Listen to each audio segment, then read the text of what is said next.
everyone. Welcome back to the afternoon session of our event today. My name is Christina and I will be the technical facilitator for this session. I hope you are excited as I am after that first event this morning with the really insightful recipes that were shared. If you have any questions or any sort of sorry about that.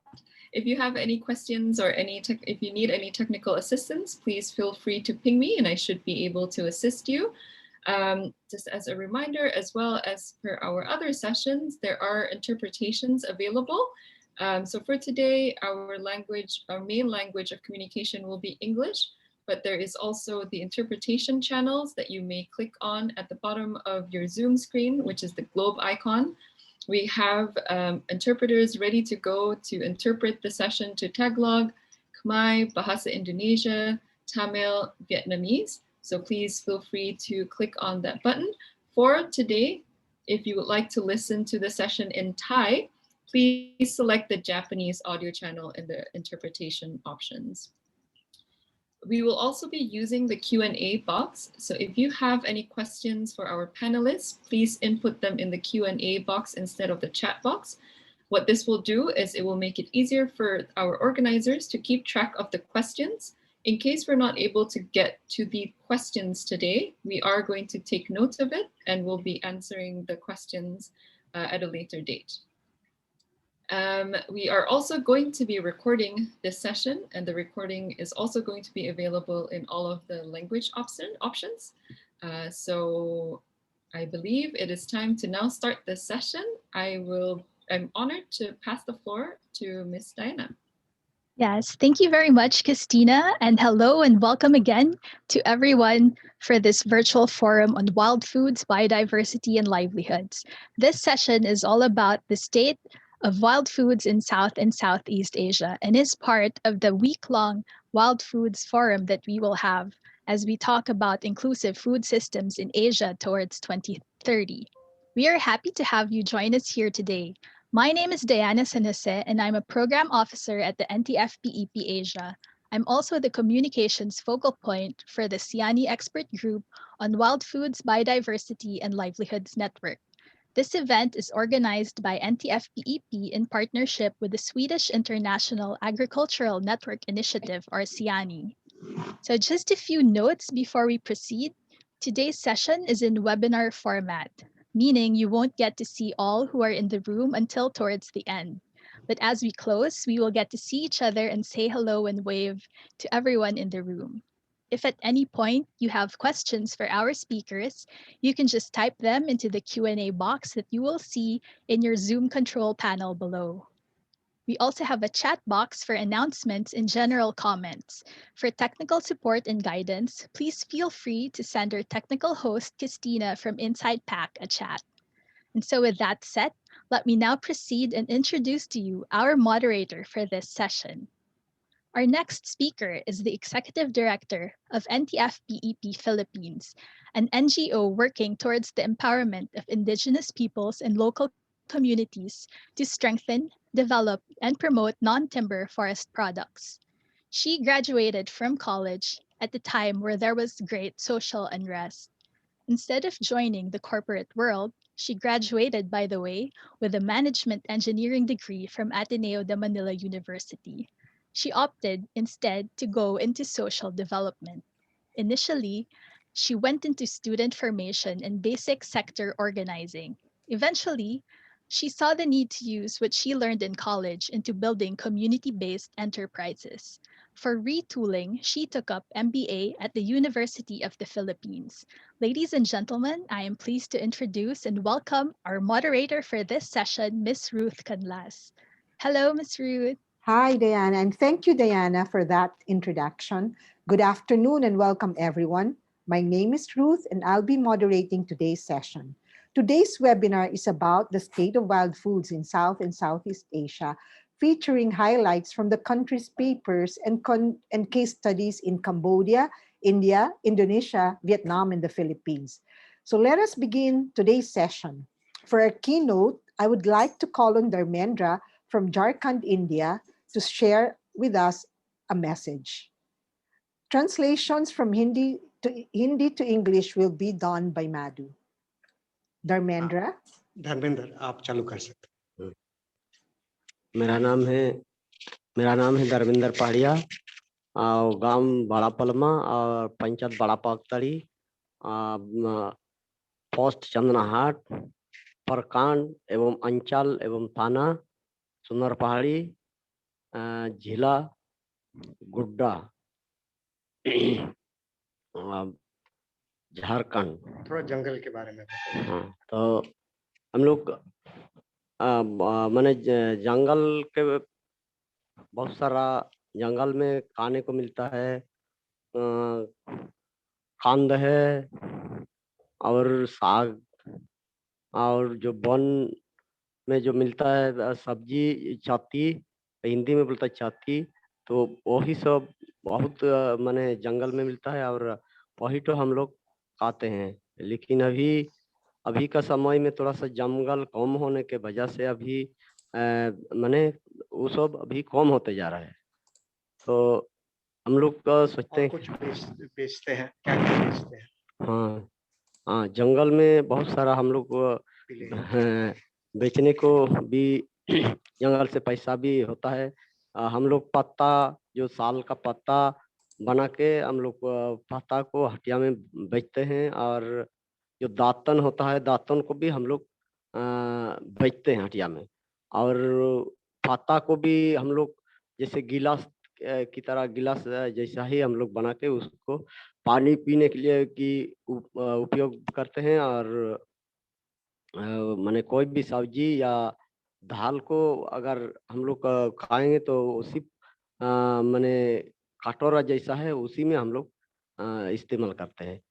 तो अभी और कुछ जैसे महुआ, चावल सब भी थोड़ा। हाँ हाँ हाँ, और हाँ, जंगल में फल फूल का भी माने बेचने को मिलता है। जैसे अभी का समय में महुआ है, महुआ जंगल से ही होता है। वो जंगल में जंगल का वो गाछ से फूल होके वो गिरता है, उसको हम लोग चुनते हैं, चुन के फिर गार में ला के हम लोग सुखाते हैं, बढ़िया से सुखा के उसको बाजार में बेच देते हैं।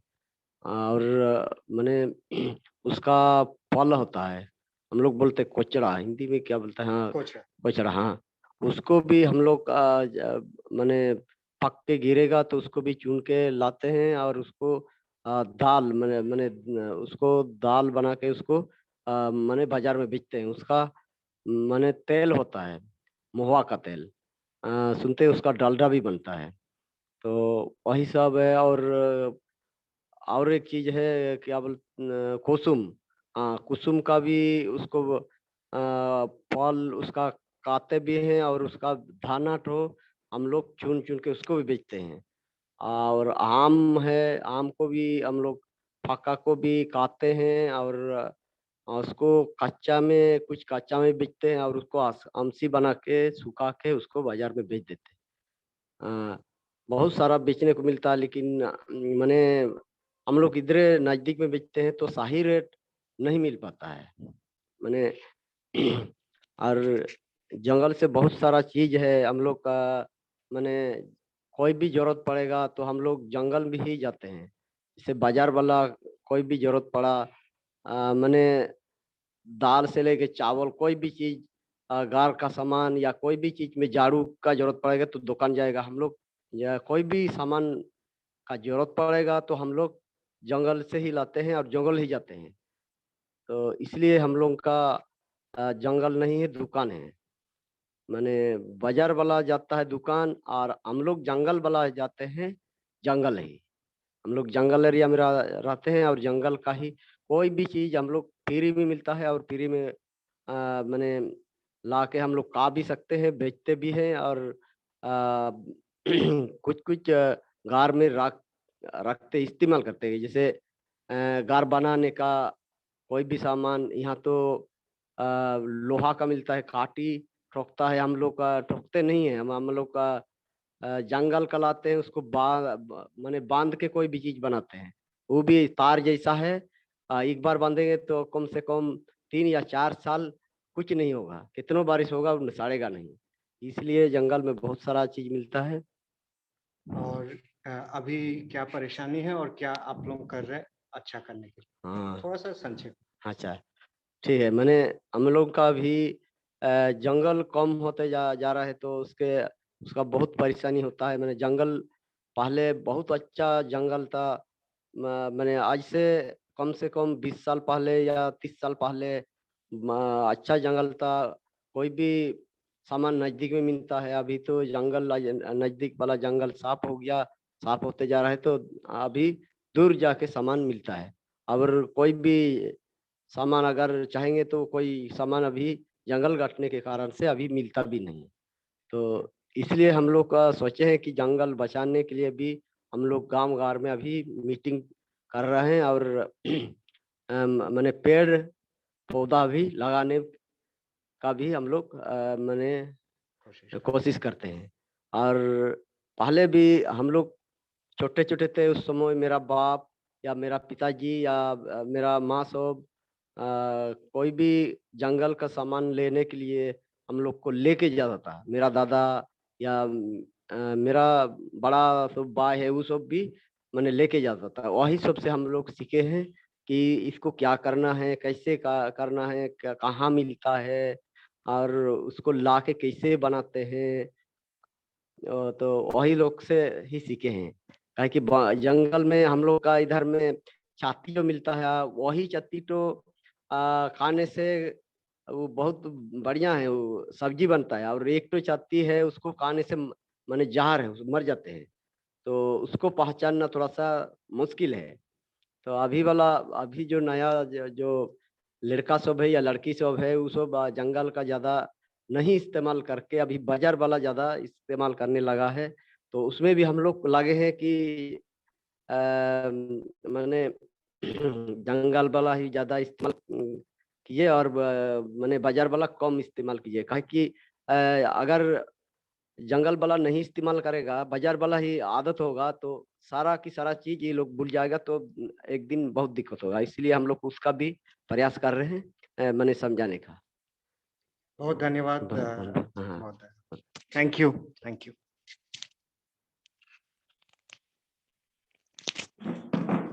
Madhu? Yeah, I'll give a quick summary. It may not be in order because there were many things said. So Dharmendra introduced himself saying that he's Dharmendra from Sundar Pahadi, and which is in Bhutta district in Jharkhand, which is one of the central eastern states. And he said the forest gives them everything they need, and most of their food usually came from the forest, which included tubers, greens, various fruit, and mushrooms. And now that the forests are declining, so there is also less attention given to the forest. Most of their needs are fulfilled from the forest, just like a city person goes to the bazaar or the market. An indigenous person like him goes to the forest for whatever they need. And this includes, apart from various edible stuff like tubers and greens and fruit, it also includes construction material and other stuff like making a cup or a toothbrush, or whether he wants bowls to make bowls from leaves to eat their food from. So everything came from the forest and still does. And he included that nowadays many of the younger people, the youth, are not going to the forest.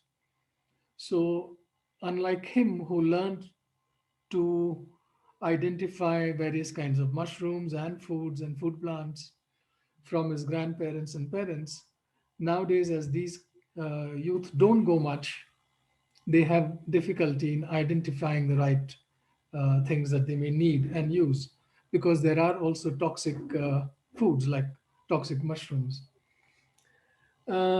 He added that there were many things they use the forest for cash incomes. They sell mahua flowers. It is a flower which is dried and made into alcohol.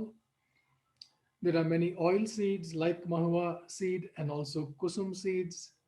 There are leaves which they sell, like the Indian cigarettes which they make, like the tindu leaves. Also mango in processed form or raw, and other fruit. So the forest is very, very important. And even though the forests are declining, they are making efforts by reforestation efforts, protecting the forest from fire, preventing the felling of uh, green trees. And he had said earlier in a conversation with me when he ended it, was that better forest means better lives for them. And if the forests are wiped out, they too will be wiped out. I think that's something he said to me a little earlier. Thank you. I think I've done justice to his talk. Yes. Thank you, Madhu, for the translation. And thank you, Dharmendra, for that beautiful message. Indeed, better forests would mean better lives for us. So, and we see really that forests give us everything we need, including the food that we need. So part of the work carried out by the Wild Foods Biodiversity and Livelihoods Expert Group is a production of research papers and case studies on the situation of wild foods. Today, we will get to hear about these research papers. The first presentation is on the role of wild foods for the food security of Krung's indigenous people to a village, Taveng Liu Commune, at the Ratanakiri province in Cambodia. Mr. Suvria Chong will be presenting. Virya finished his master's degree in environmental science at the Royal University of Agriculture. He has more than 12 years of experience in the field of natural resource management and community development. Currently, Virya is the policy and networking coordinator for the USAID Greening Prelang program of NTFP-EP Cambodia. Let us all welcome Virya. Yeah, thank you, Ruth, for a very introduction about me and also give a floor to me. And good afternoon, everyone, and Chumrip Sua from Cambodia.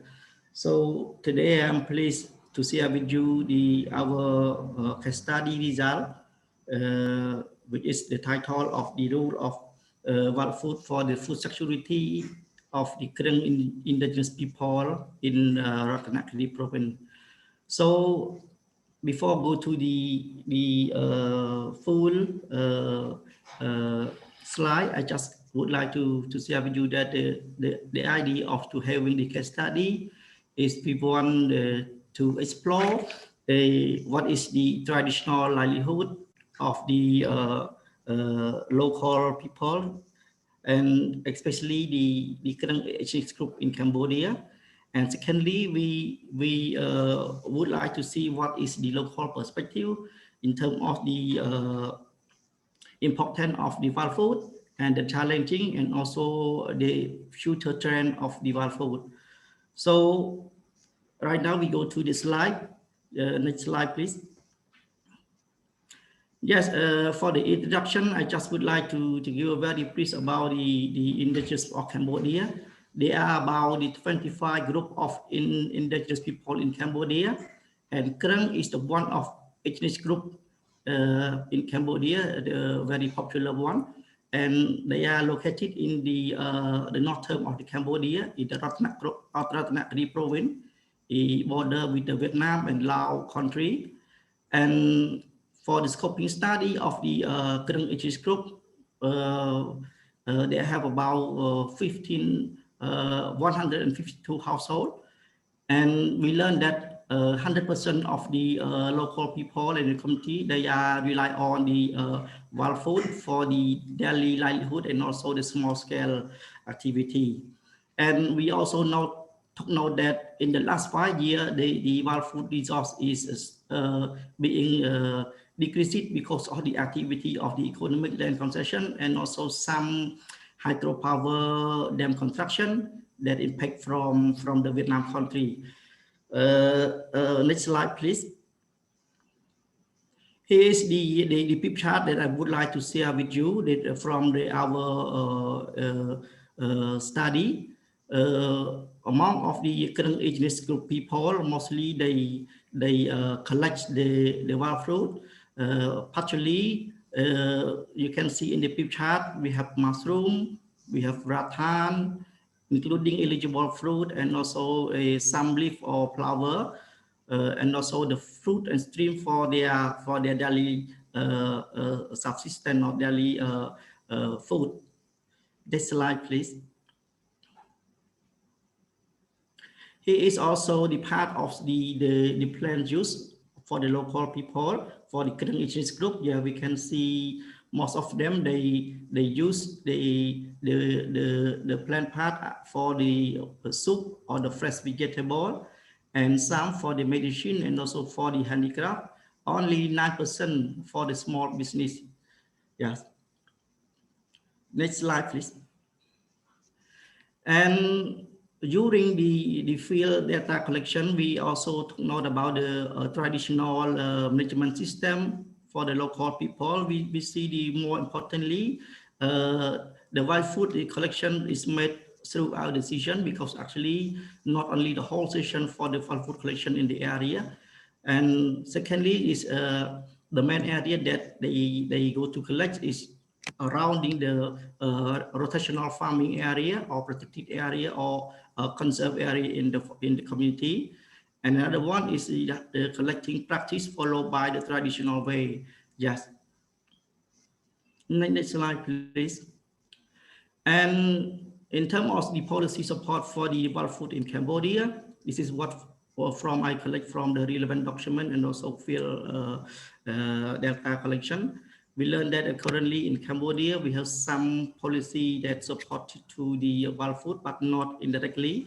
For example, they have the, as I mentioned here, they have no specific policy on the wild food, unless the policy, forestry and protected area law that some article have mentioned about the right of the local people to collect or to use the forest by sustainably.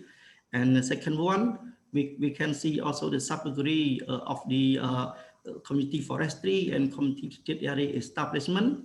And in the same time, we can see for the national strategy, we have agriculture strategic development plan for another year. And the big one for that contribute mainly to the wild food is the National Forestry Program. It is about 10-year program, national program. And currently we have some the national policy also in terms of the preservation of the cardamom species that is under the Ministry of Environment. And the last one, the recently the Asean Guideline on the Sustainable Harvesting and Resource Management Protocol, which is endorsed in October 2020 in the Cambodia. Next slide, please. For the practical of the study of the wild food that we have been conduct so far in Cambodia, for NTFP-EP Cambodia itself, we have several activities related to the wild food. The first one, we produce the knowledge book of the aspect of the forest of the Bunong people. Yeah, and another one is also the same in 2030. And the important one is about the Cambodia database. For this is NTFP Cambodia try to collect all information and the gathering information about the NTFP in Cambodia. Currently, we have the database in place, and also for this year we start to update more about the database. The last one is a participatory need assessment of the wild food. This is conducted by the NTFP Cambodia together with the local people. It is published in 2012. The next slide, please. For in terms of the strength and challenge, we also hear from the local people. There are a lot of the challenges, but here I just capture only three major challenges that the biggest challenge that we found. The first one is the land conversion for any purpose. And the second one is about the unsustainable wild food collection. It's not followed by the traditional way. And another one, for the Cambodia, currently they have no national guideline on the NTFP development in place. Yeah. Another slide, please. So for the conclusion, I can make the short conclusion that there are only 60% of remaining land of the shifting cultivation, but the local people worry about losing the land for this traditional farming. And for the question about how do you see for the next 5 years about the wild food, we learned that this depends on the involvement and commitment of the locality and technical department in lobby and have legitimacy over the 10-year right. I took note yesterday our Cambodia speaker, Manes, he mentioned already about the unsustainable also forest 10-year right. This is very important. Without the forest 10-year right, the wild food is still being raised. Yeah. For example, for the local subsistence and also for the social economic improving. And the suggestion for this, we combine any recommendation from the local people and the stakeholder that they would suggest to have the consider to develop management plan or reforestation of the wild food in the essential of the wild food in the community. And second one is could consider to apply agroforestry model into the community after promoting the local subsistence and rehabilitate the forest. This is the suggestion from what we funding. So next, before to fulfill, to express what I mentioned, I would like to invite everyone to see the short video clip about the local perspective, with followed by the guide question. The first one is about how to import them of the wild food to their community. Second one is about what is the big challenge that they found, and the one, what is the future trend. Yes, please enjoy watching the video. I can share the subtitle using display the video. Yeah.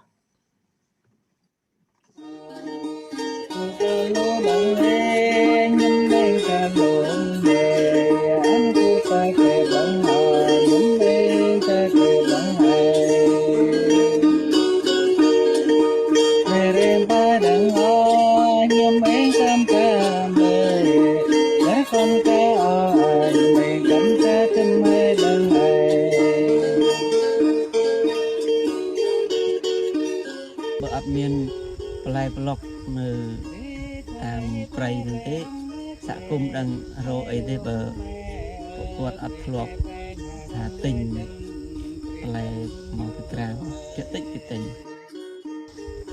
គេស្ដាយលុយនិយាយរួមទៅគេចាប់ទិញរបស់បរប្រើប្រាស់ធម្មជាតិអាហ្នឹងដូចជាចំណូលលុយកាក់ដែរបាទទៅពេលយើងអត់មានបន្លែប្លុកក្នុងព្រៃទេអញ្ចឹងយើងទៅរកធ្វើកម្មករគេឬក៏ធ្វើយកលុយហ្នឹងដឹងតែទិញម្ហូបទិញបន្លែប្លុកហ្នឹងហើយអញ្ចឹងវាបាត់បង់អាហ្នឹងវាអត់ឡើងទៀតទេខ្ញុំខ្លាចវាថយចុះចា៎ស្រាប់ប្រយោជន៍ពេលយើងអត់មានលុយទិញហើយយើងហត់ធ្វើចំការហ្នឹងហើយឆ្លល់តបេះ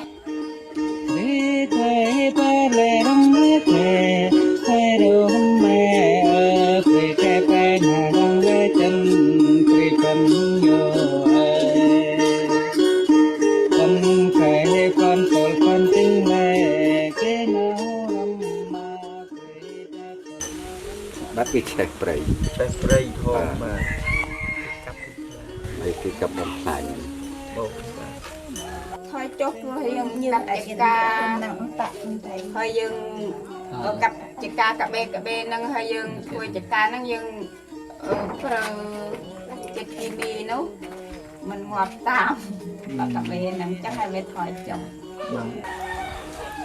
ពីជាដូនជាតាពីខ្ញុំពីដើមនឹងអត់មានពីណាទៅក្នុងព្រៃនឹងអានឹងមហូបមហាមានច្រើនបាទឥឡូវនេះវាមានមនុស្សច្រើនមានក្រុមហ៊ុនច្រើនក្រុមហ៊ុនច្រើនមនុស្សការឡើងច្រើនបាទអានឹងមហូបតិចហើយតាមទៅណាអំណាចតាមចាលែហើយបាត់បង់អាបន្លែប្លុកហ្នឹងបាទទៅពេលយើងធម្មតាប្រទេសជាតិវាកាន់តែរីកចម្រើនអញ្ចឹងបើយើងដាំដូចចន្ទីយុទ្ធសាស្ត្រអីចឹងថ្ងៃក្រោយទៅវាអាចនឹងបាត់បង់បាទយើងធ្វើជាការអ្នកខ្លះ វាត្រូវជា5 6ហាត់អញ្ចឹងណាអញ្ចឹងក្នុងម្នាក់ហើយគ្រួសារខ្ញុំហ្នឹងវា152ហើយពេលថ្ងៃក្រោយទៅវាកើនឡើងហ្នឹងនឹងអាចវាមិនបាត់បង់ខ្ញុំថា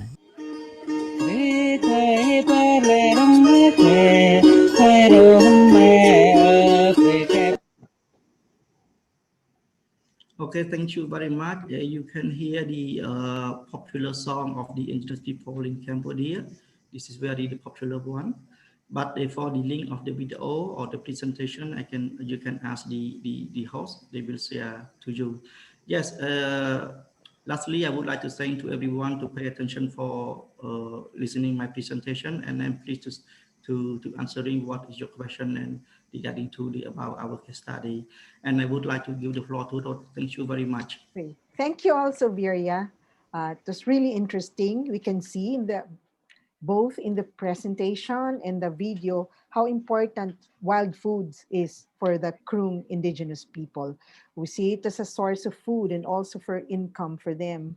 But then they're really faced with many challenges, including land conversion, the deforestation that is happening, the unsustainable wild food collection systems, and also there's no specific policy really when you talk of wild foods.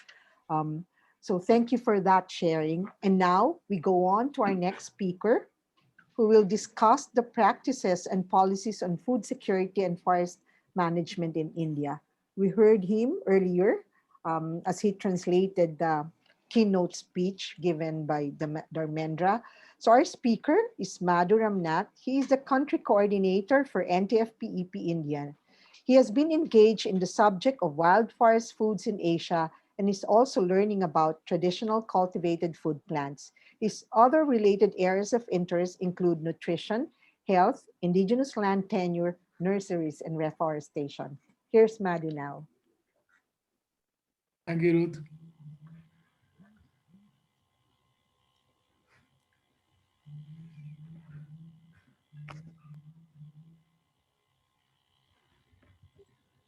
Hello, everybody.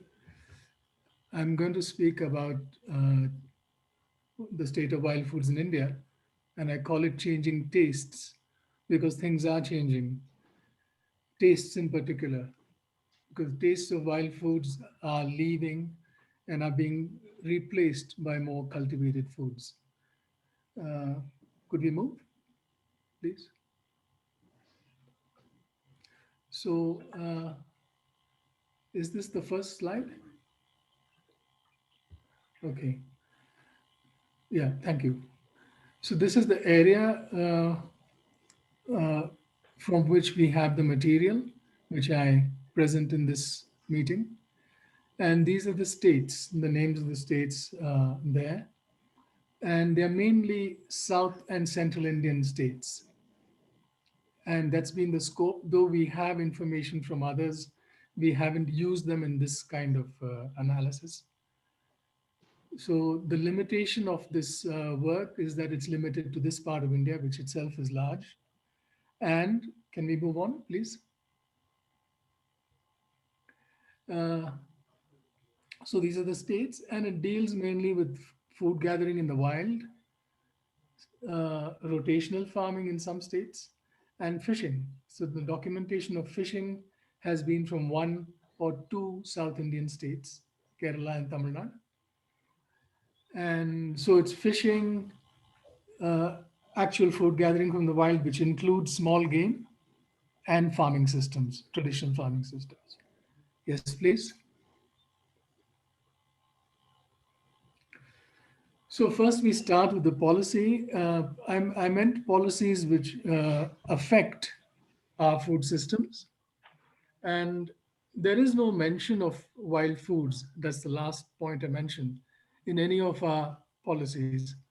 And we have something called the National Food Security Act of 2013.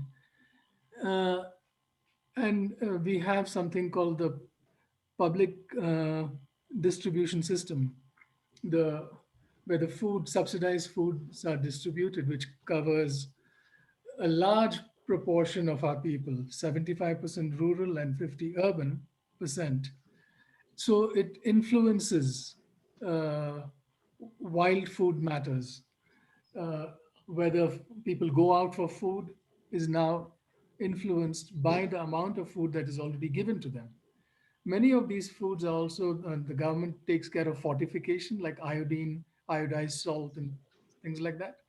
And we have fairly good program of community health workers who deal with some basic problems in our country, which is anemia, diarrhea, and malaria. And they work with mother and child programs. So these are very clearly and fairly efficient programs. And there are a lot of statistics available about our health situation. The other policy which affects us is a general policy around against, uh, I think we're moving backwards. We need to move ahead. Uh, uh, no, I hadn't asked. Sorry. Yes. So we have a policy against rotational farming, about shifting cultivation as it's known in India, or JOOM. And this policy has also allowed monocultures like palm oil to come in. In some places, it's rubber or teak. But as a policy, indirectly, this affects wild foods. The question of whether we need a policy on wild foods is debatable. The previous speaker, and there will be more people who want a policy on wild foods.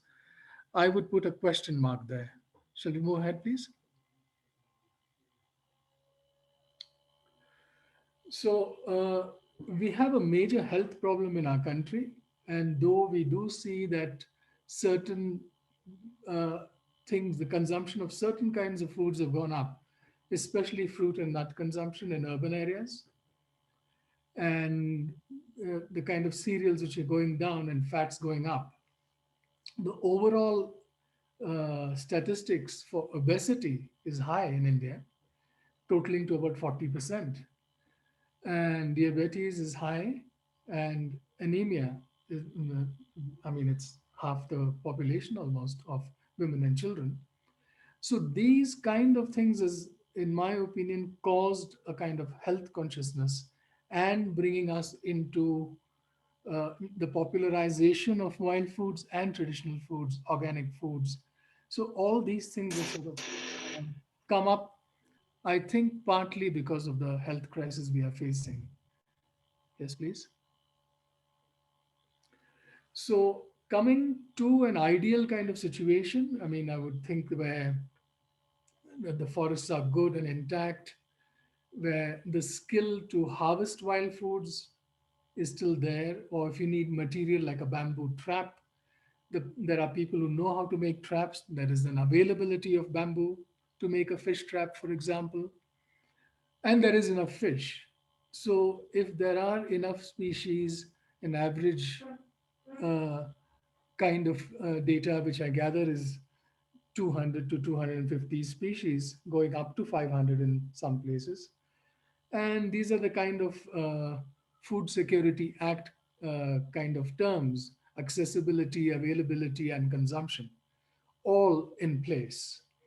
Uh, so in this kind of a situation where there are so many kinds of fish and crab, that's aquatics, there are various species of insects and small game, this would be an ideal situation. And in such situations, there are, I mean, the usual peak harvests are around May to September through the monsoon.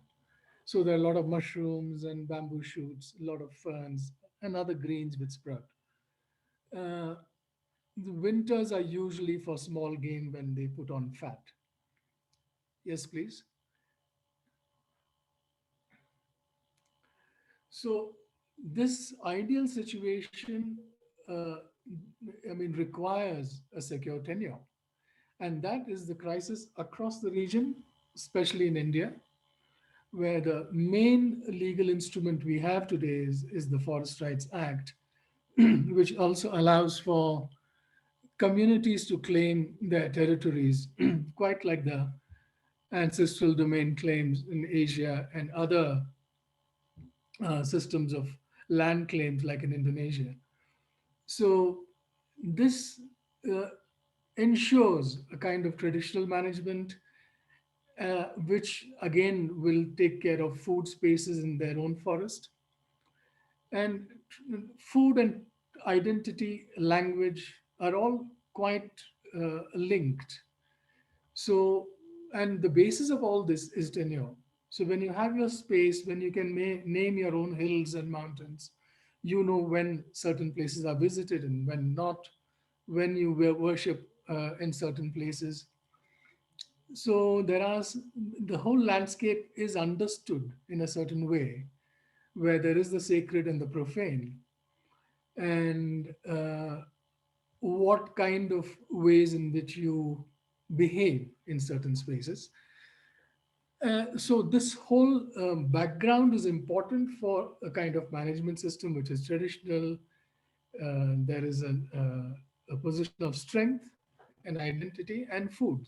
The moment tenure is not granted or it's undermined, then traditional knowledge and food systems in particular.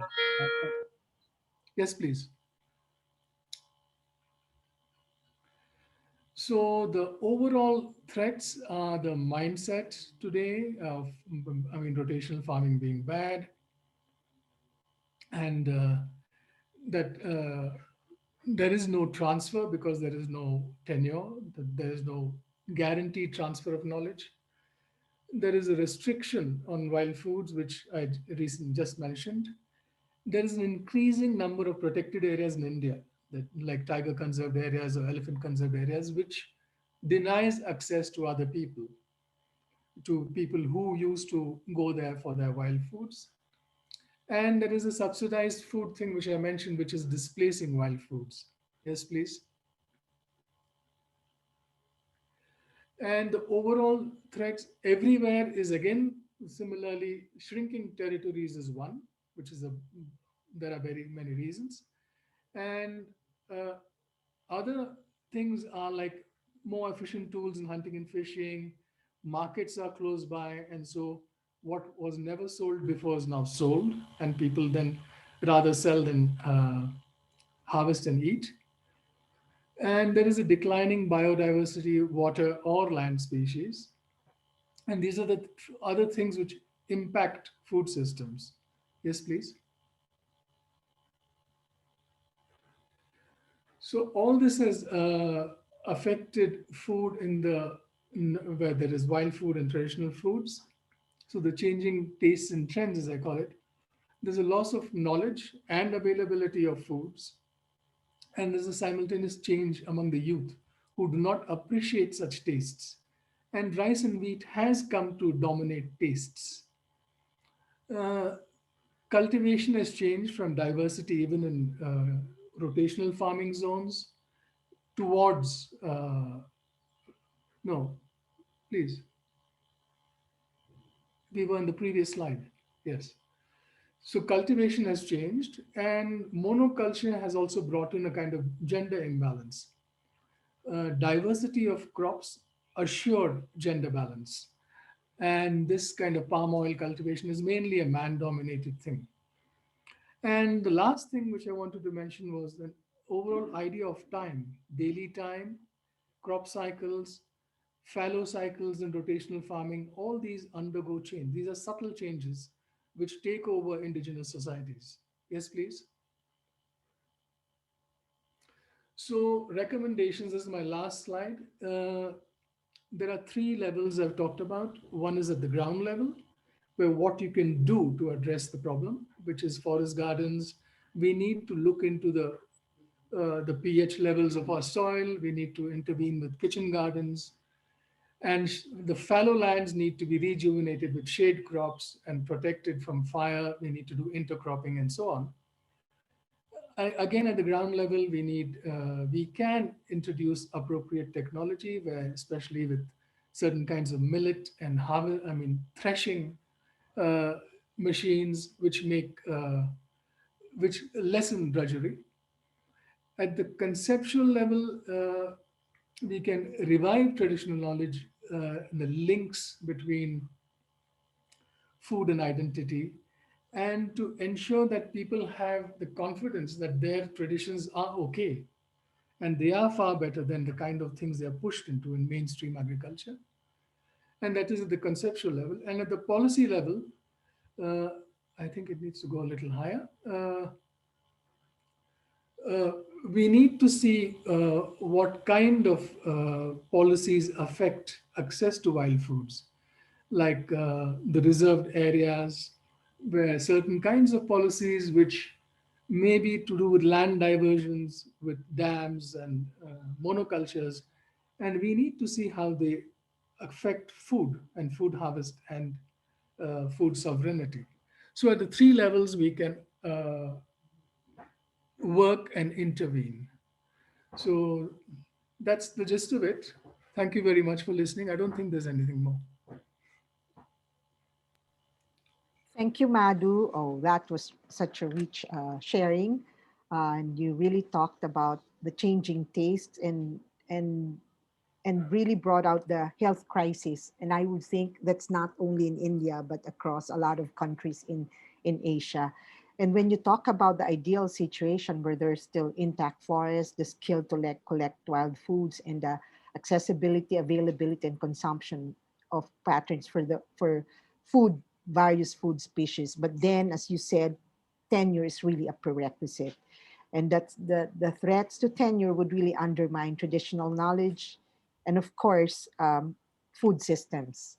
And then you mentioned about the changing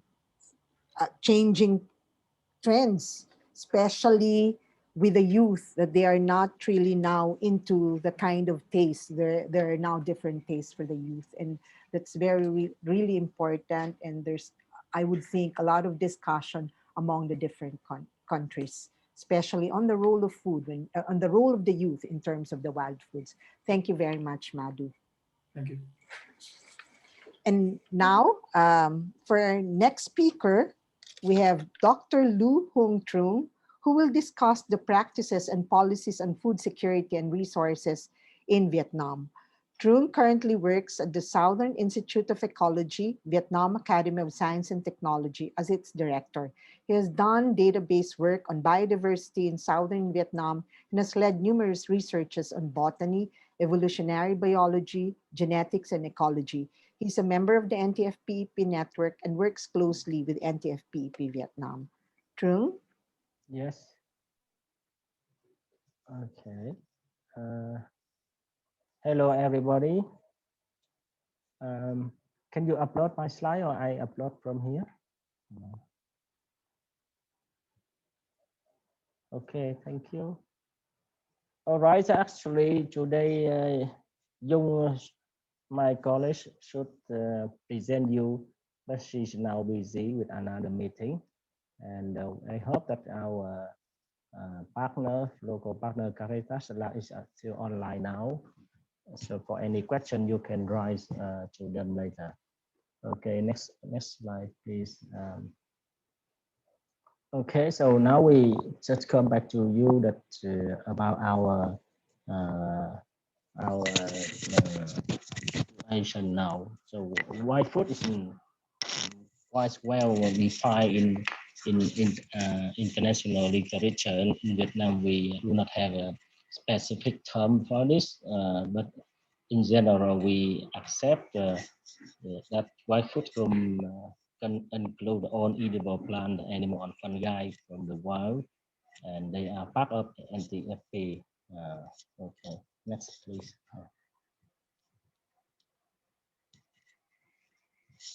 So here, actually, we have a very documented flora and fauna, including fungi, but actually we don't know how many edible species from the wild in Vietnam.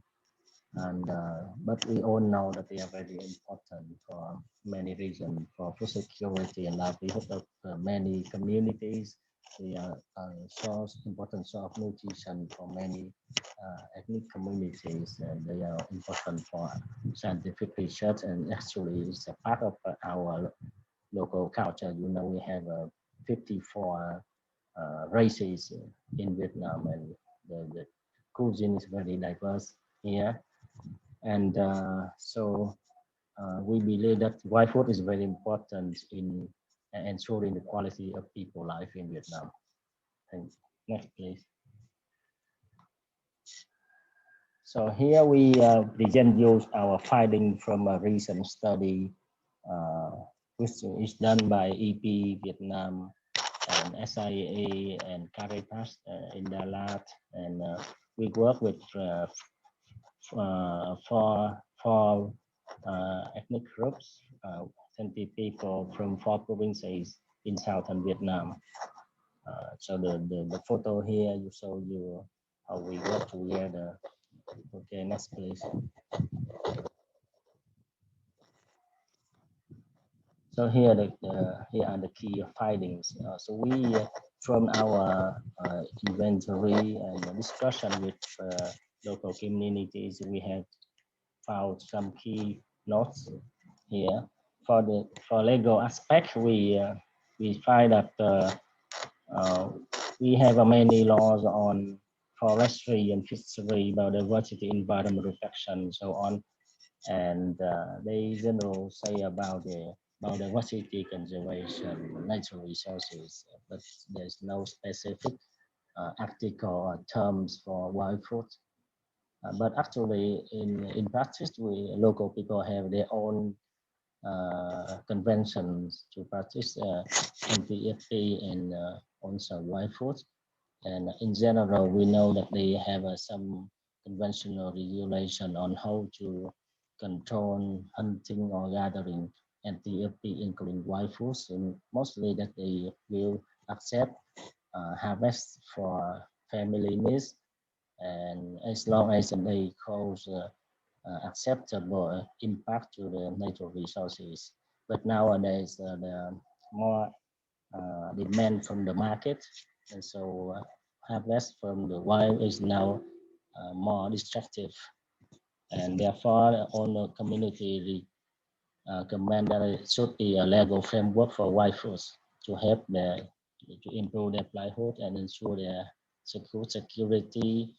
And meanwhile, you know, in Vietnam we have a national policy for forest protection that the government contract with local communities. The community have to have a duty to protect the forest, but they are allowed to harvest non-timber forest products, including biofuels.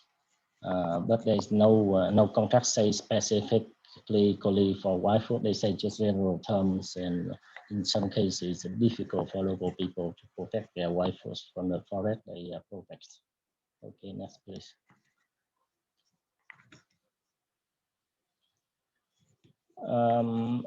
At the national level, as you told before, that there's so many regulation and law on wildfood and NTFP, and so there are many agencies involved. But many ministry, for example, Ministry of Environment and Natural Resources, but we know that the Ministry of Agriculture and Rural Development takes the key role on the wild food in particular, and NTFP in general. Next, please. In the moment, we know that the wild food is a part of the traditional food system nationwide. They are commonly used at local communities in daily food. Even we know that exotic food become abundant now, very common now. But for local people, they prefer wild foods. And actually, there are several projects on biodiversity conservation and community development. Use some specific wild foods for in hope to provide more income for community. For example, in the Dut Nuban National Park in Central Highlands of Vietnam, one project funded by China supports local people to raise fungi, you know, some oyster mushroom or coffee mushroom. They build some good model for local communities. And we know that people now they harvest also wild food to sell on the market, and many go to China, and the price of the wild food, therefore depends very much on the market from China. And the local people don't know how the Chinese use their food in China. And they actually export into other countries, but with our data, and we don't know actually the global market for those products. And it's not only the local community, but also the authority don't understand. Okay, next please.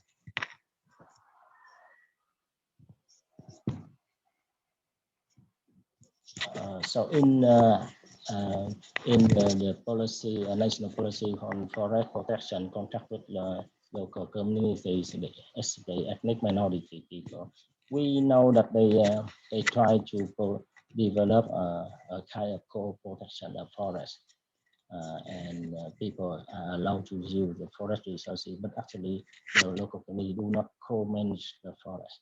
The actual management of forest resources are done by governmental authorities, and therefore such contract can help secure the community short-term livelihoods rather than the long-term, because the contract may end sometime. Next, please.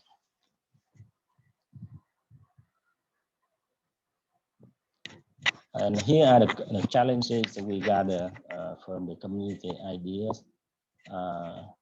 They say that in general that in the public, the wild foods are not well known. Even people prefer wild foods. Even in the city, they become specialty in high-ranked restaurants.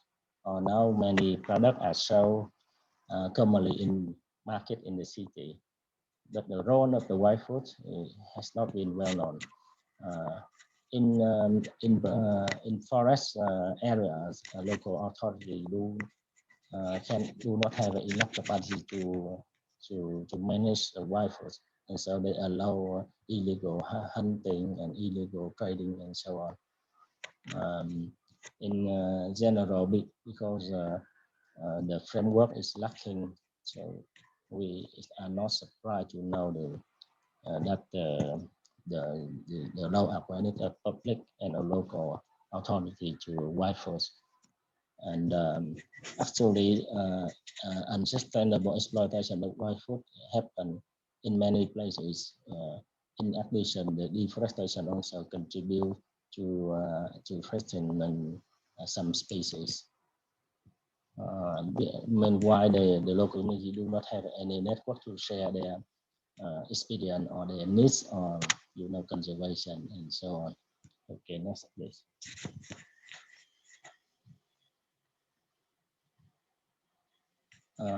Given those challenges, there are still opportunity that to think forward, and actually there are some lessons from neighbor country or from international community that can be apply or learn for Vietnam. For example, framework as we know from some presentation yesterday and today, and they are already assisting sustainable practices that people employ in many places that we can share to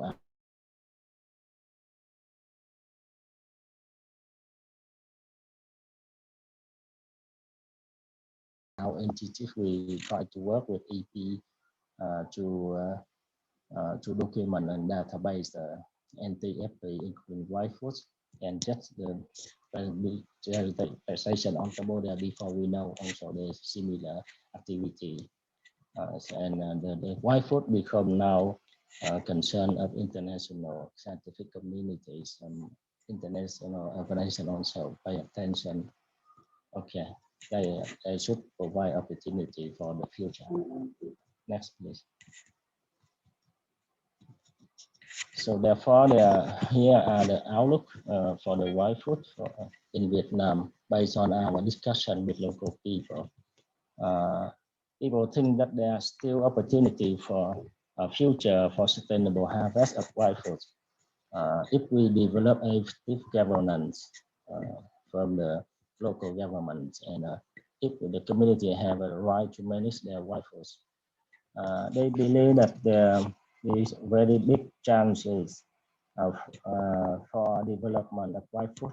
It's important of income for local people. And in the public, there are more and more awareness that it needs more, it needs more promotion, because there are still more and more demand consumption of wild food in the city. More people are concerned with their health, and also forests are they become more better conserved in the nation. And there are also enhanced study or scientific business community for development, for research, for bioprospecting, and also other activity for wild foods. And they hope that those activities will be combined together to provide a good opportunity for local livelihood. Okay, next please.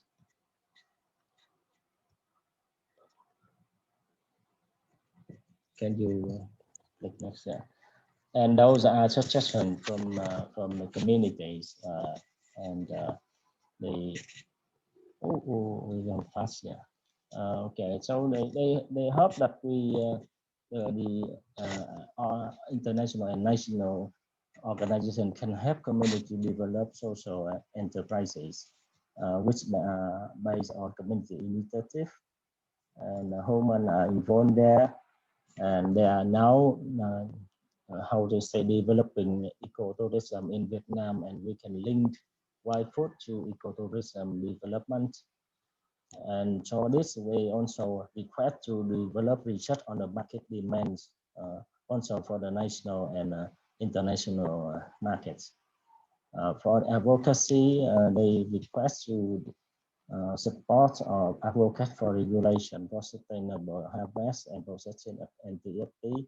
They also request to improve the public awareness of wild food, especially their role in food security, local livelihood, and if we improve the understanding of the economic value of wild food, people will have to invest more in wild food. And for the conservation, that the more project will be developed with involvement of local communities and local authorities. And at the end, databasing is what we are doing now, is seen a foundation for future development and activities. And this is a part of EP Vietnam works now. So here we develop together with the local communities to help them to database their knowledge and their information on market policy, processing, habit, and so on. And I think it's similar. I'm happy to help them similar activity in Cambodia that our college just presented before. Okay, that's all. Thank you for your listening, and hope you have your discussion. Thank you, Trung. You presented about the outlook, the challenges of opportunities, and outlook of wild foods in Vietnam, and you came up with really relevant suggestions in terms of development of social enterprises, especially involving the women and the youth, advocacy, and raising public awareness on wild foods. And of course, as you said, you're now doing a lot of database work on local knowledge, policies, and sustainable practices. Thank you for that, Trung. And before I proceed, there is a Q&A at the bottom.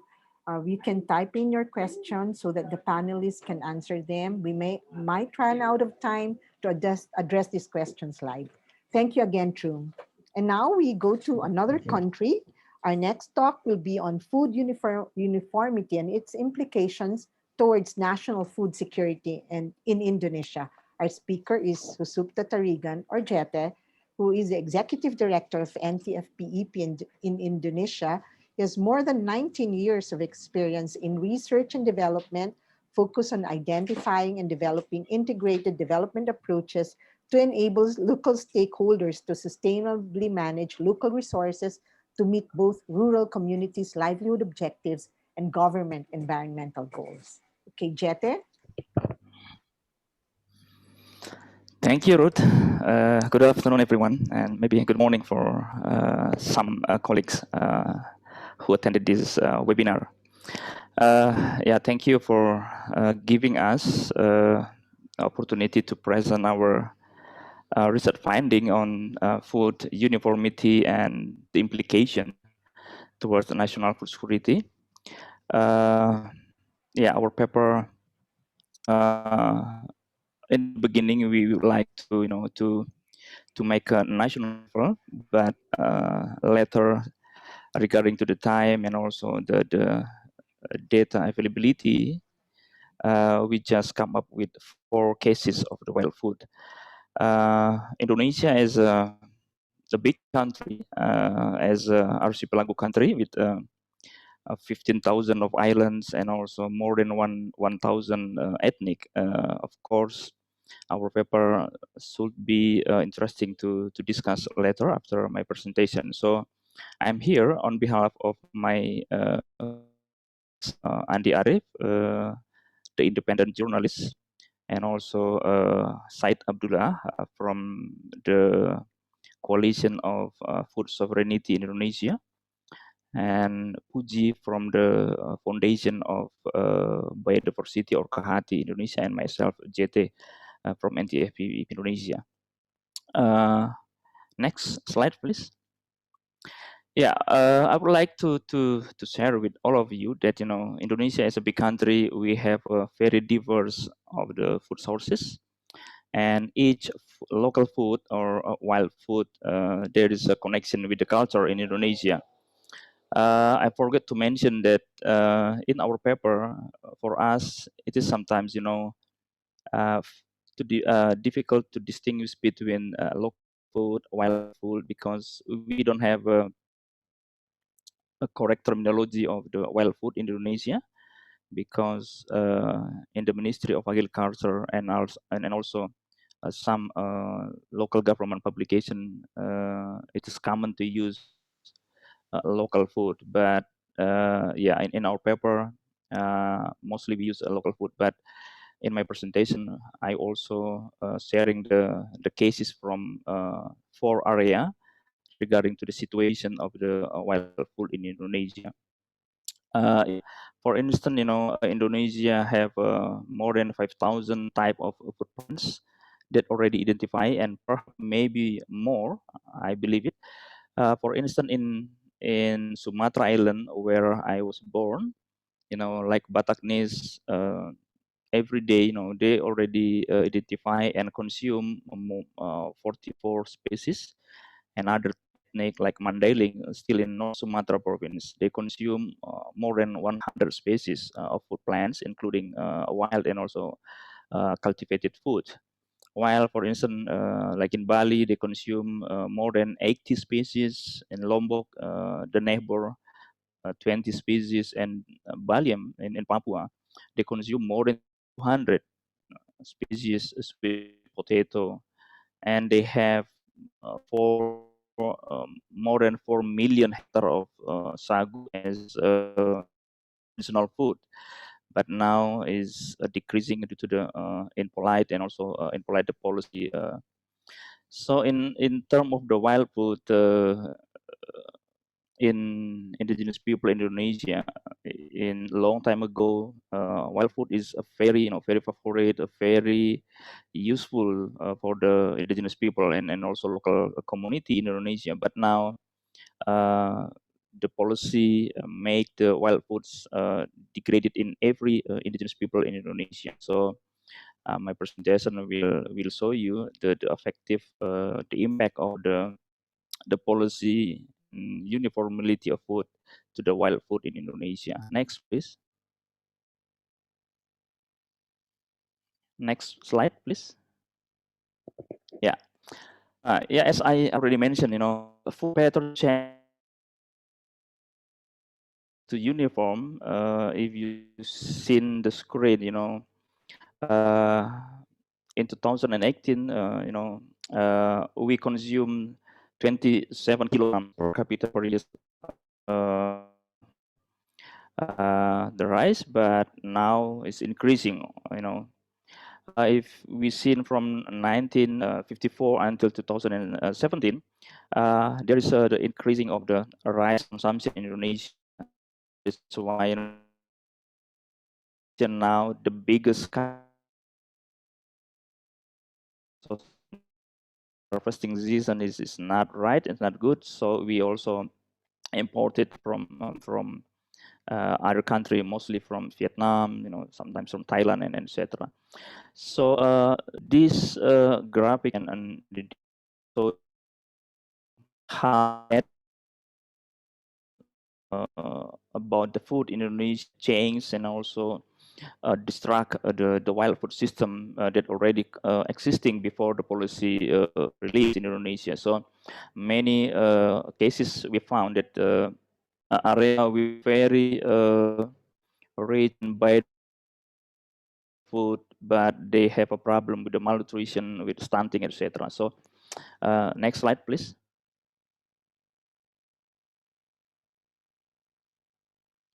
Hello, next slide. Yeah.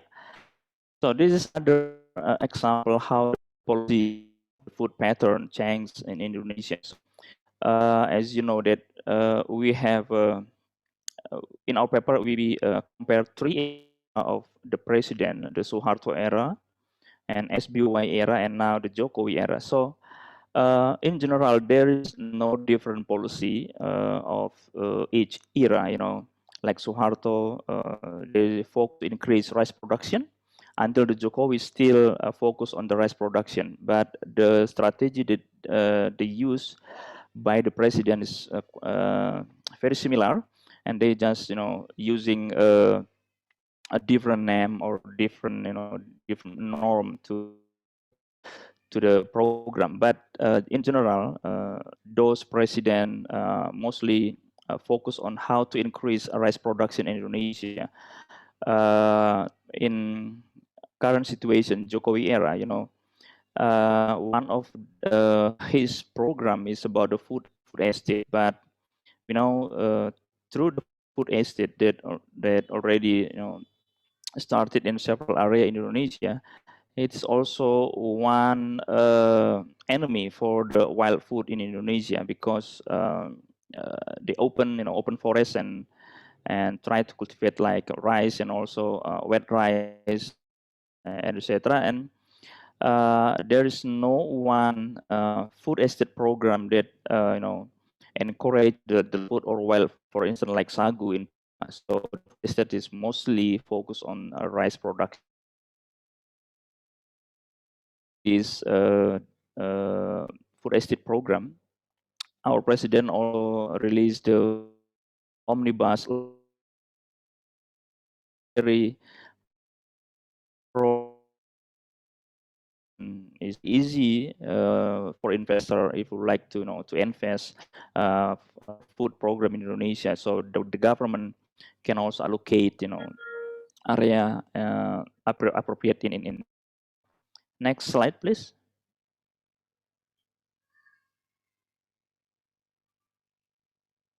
Hello, Christina. Yeah. Now, talking about the forecast of wild food situation in Indonesia. If you see the map, so we focus on Punan Adiu in North Kalimantan, and other area is in Flores district in Nusa Tenggara Timur province, and Sangihe Island in North Sulawesi, and Asmat in Papua province. So we will see what is the current situation in four area in Indonesia in terms of the wild food. Next, please.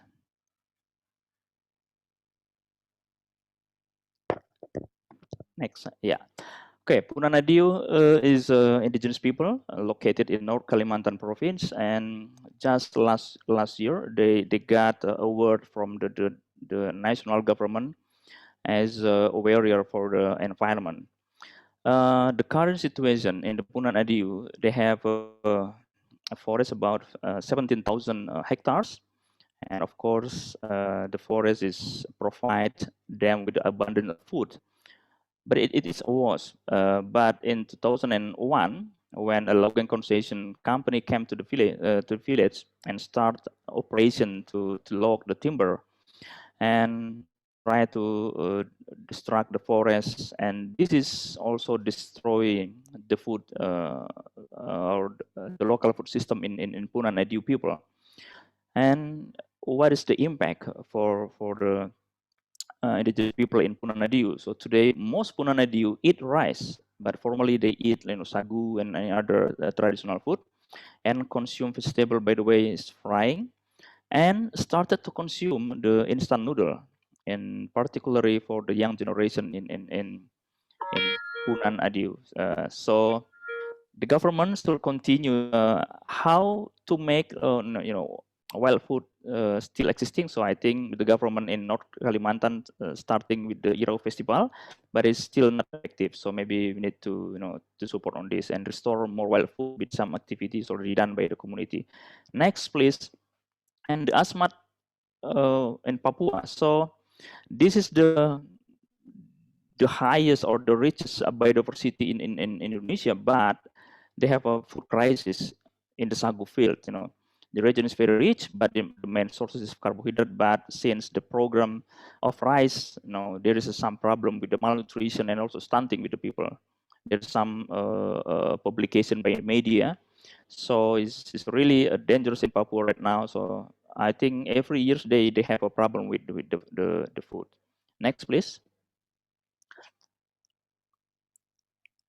Next. Yeah, this is the third area, back to local food in Sangihe Island. This is a little bit different with two cases before, because in Sangihe Island in North Sulawesi, they quite success to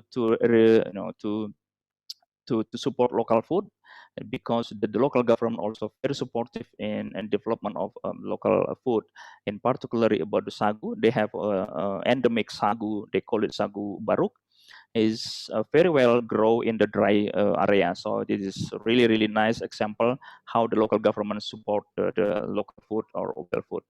Next, please. Yeah, this is the last case from Nusa Tenggara Timur in Flores, how the sorghum revivalism has been successful in the local context. So yeah, I think this is also the good thing from this is this sorghum is because they involve the young generation or the youth to as the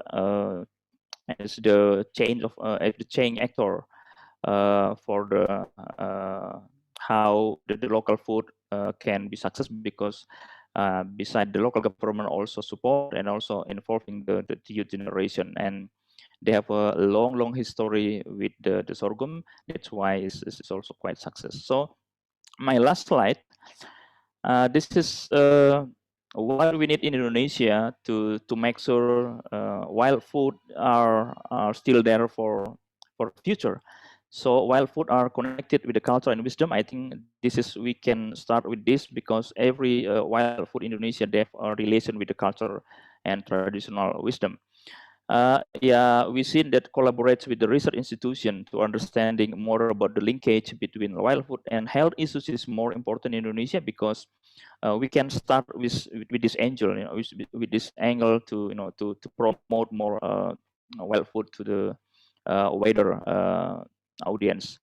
And of course, yeah, we should involve youth in promoting and education and use of wild food, and encourage local community for documenting wild food practice and restore more wild food, because we see that some a problem in Indonesia is the indigenous community doesn't have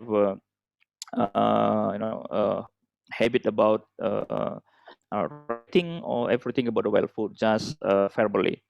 And bring more safe, it is also very important in case of Indonesia, because now there is a lot of chef now try promoting local food or wild food, and I think this is the good strategy. Bring more chef and encourage a local government policy on local food, wild food. For instance, like in NTT and also in Sangihe Island, and with the sagu baru. I think that's all, Ruth. Thank you. Thank you, Jete. You really shared a lot. You talked about 4 areas, and they're really different areas. When you talk of one area that's now consuming instant noodles and canned food with the entry of logging concession, and there's one with food crisis, and also government. There's another one that really government is supporting going back to local food.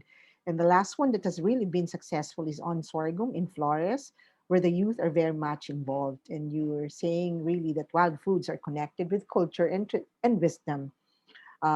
Your suggestions on promoting wild foods, involving the youth, and documenting. But I think the best suggestion is to bring more chefs. So we'll eat better. We'll eat a lot of wild food. And that's very good. I like that. Thank you again, Jete.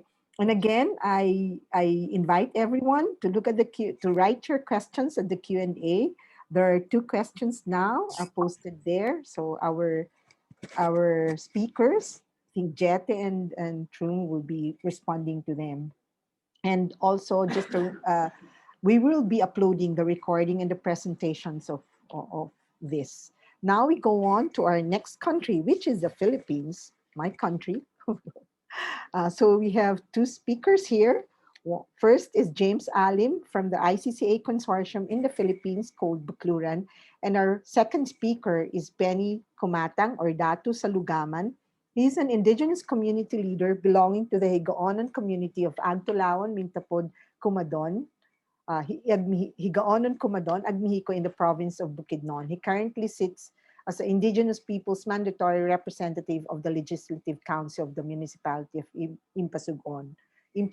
He started his involvement at a young age, and I saw him when he was still very young, but I wouldn't reveal how long that was because it would also reveal my age.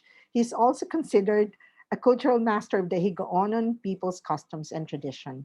For the past decades, he has been involved lobbying for the continued conservation and protection of Mount Kimankil. He's also a board member for organization NTFP-EP Philippines. I give you the screen, James and Ben.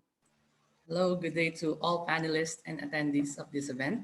I am here representing the Philippine ICCA Consortium, and I believe leaders involved as informants and co-authors in creating the research. Dato Ben is having internet connections right now, but he has already pre-recorded his message to everyone. So I am here to present the research paper, State of Wild Foods in Indigenous Communities, the case of Kankanaey in Higaon in the Philippines. We decided this because with most of the Philippines remaining forest and biodiversity found in ancestral lands, we selected 2 communities, one in the northern part of the country and another in the southern part. Before I proceed, I would like to share with you a presentation recorded by Dato Benny to provide us a snapshot of the state of wild foods in the southern part of the Philippines. Can we play the video? Yes, thank you, James. Just a quick announcement before we do that. The video will be in Tagalog. So for those of you who would like to listen in English, please go to the Tagalog interpretation channel and our interpreter will translate that to English. Thank you.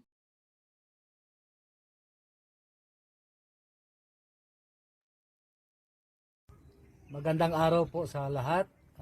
Ako si Dato Salaguman, Benny Kumatang, isang katutubong Higaonon po dito sa Impasugong Bukidnon.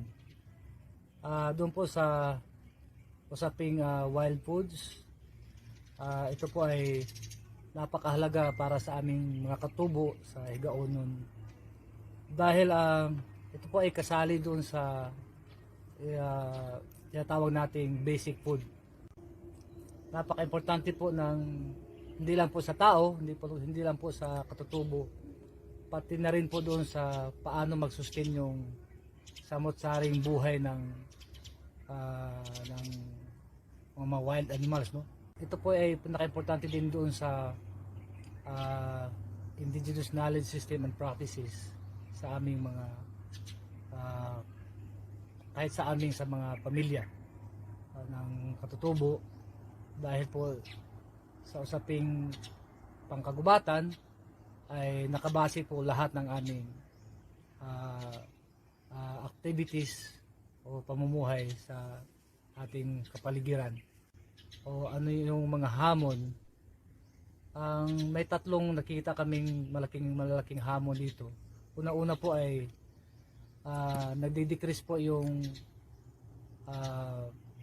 wild foods sa ngayon dahil po doon sa pag-increase po ng population ng IPs.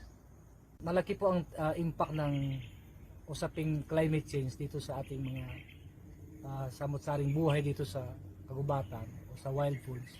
Kasi kung matagal yung ulan o La Nina, may mga tanim at wild plants po na hindi namumunga. Kung El Nino naman,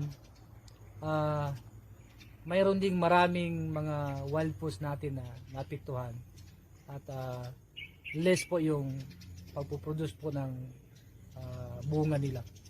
Kaya ito yung pinakamalaking hamon sa aming nakita sa ngayon. Kung ano yung nakikita namin sa ngayon na sitwasyon namin ngayon sa usaping wild foods, unang-una po ay parang dahil po sa makabagong panahon na hindi na po masyadong nabigyan ng pansin yung importansya ng wild foods. Dahil alam natin na more than 50% po ng pagkain sa ngayon ay mas dominant yung makabagong sistema ng pagkain. Sa nakikita ko personally ay hindi na masyadong nabigyan ng pansin o halaga yung importansya ng ating mga pagkain sa kagubatan, lalo na po dito sa ating mga kabataan ngayon, dahil sa oras at panahon nila nasa mga activities na sa bagong teknolohiya. Nakita namin na ang less na po yung tribal activities at mga gawaing pangkagubatan. Kaya yung mga kabataan, kahit yung mga bagong bumubuo ng pamilya ngayon ng mga IPs, ay hindi na po nakikita yung actual kung paano i-prepare, paano i-harvest, paano po i-manage yung ating mga wild foods. Maliban po doon sa sa gawaing annual na gawain ng Agmihiko, yung panlaoy, yun lang po yung nakikita namin ngayon na ginagawa bilang isang educational forest learning, no? Kasama yung mga kabataan, mga pamilya na gustong sumama at mga interesadong individual at stakeholders na. So yun lang ang nakikita namin na venue para doon sa pagpapatuloy na alamin ang importansya at gaano kahalaga ang wild food sa amin. So yun lang po at maraming salamat at magandang araw po.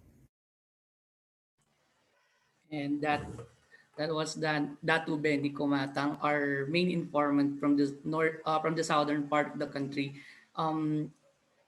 Can you please share screen my slide? Thank you. So for the research paper, the main objectives is to document the status. Next slide, please. The status of wild foods in indigenous communities, how it is used, conserved, protected, and threatened and protected.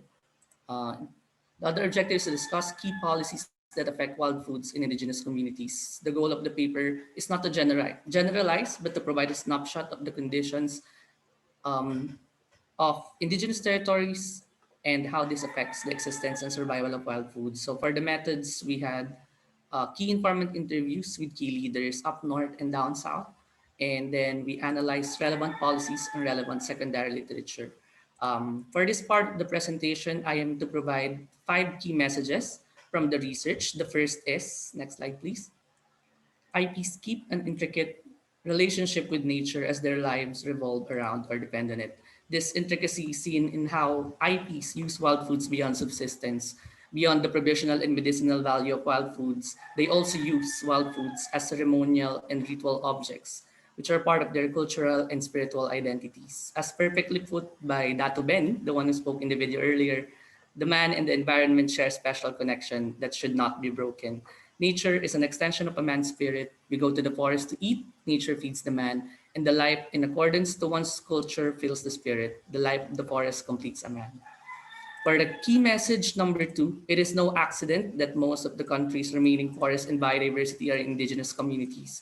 Based on 2006 estimates, the Philippines hosts 15,000 plant species and 38,000 animal species, and more than half of these are endemic. And as in the case of the Kankanai up north and the Higaonon down south, it is thanks to the indigenous resource management systems and practices, as well as customary laws in place that kept the forest pristine and intact. These traditional systems make them host of no less than 75% of the key biodiversity areas in the country. Next slide, please. For key message number 3, IP women and youth are crucial actors in sustaining wild foods and the overall traditional resource management systems. As we have discussed over and over since yesterday, women carry out key roles in indigenous food and health systems. They serve as community nurturers and healers, to name a few of their roles. So they are involved in farming, gathering of NTFP, bird catching, fishing, food preparation, to cite a few. As for the youth, they are the ones that are expected to carry on the torch. Migration for education and work, however, significantly affect intergenerational transmission of indigenous knowledge. As shared by Dato Benny earlier, they try to respond to these threats through Panlaoy, which is their annual forest walk for the indigenous youth. For key message number 4, previous slide, please. Previous slide, please. Yeah. Key message number 4. Policies that are supposed to provide IPs protection are in place but do not materialize well on the ground. This has been discussed by other presenters as well, and this is also the reality here in the Philippines.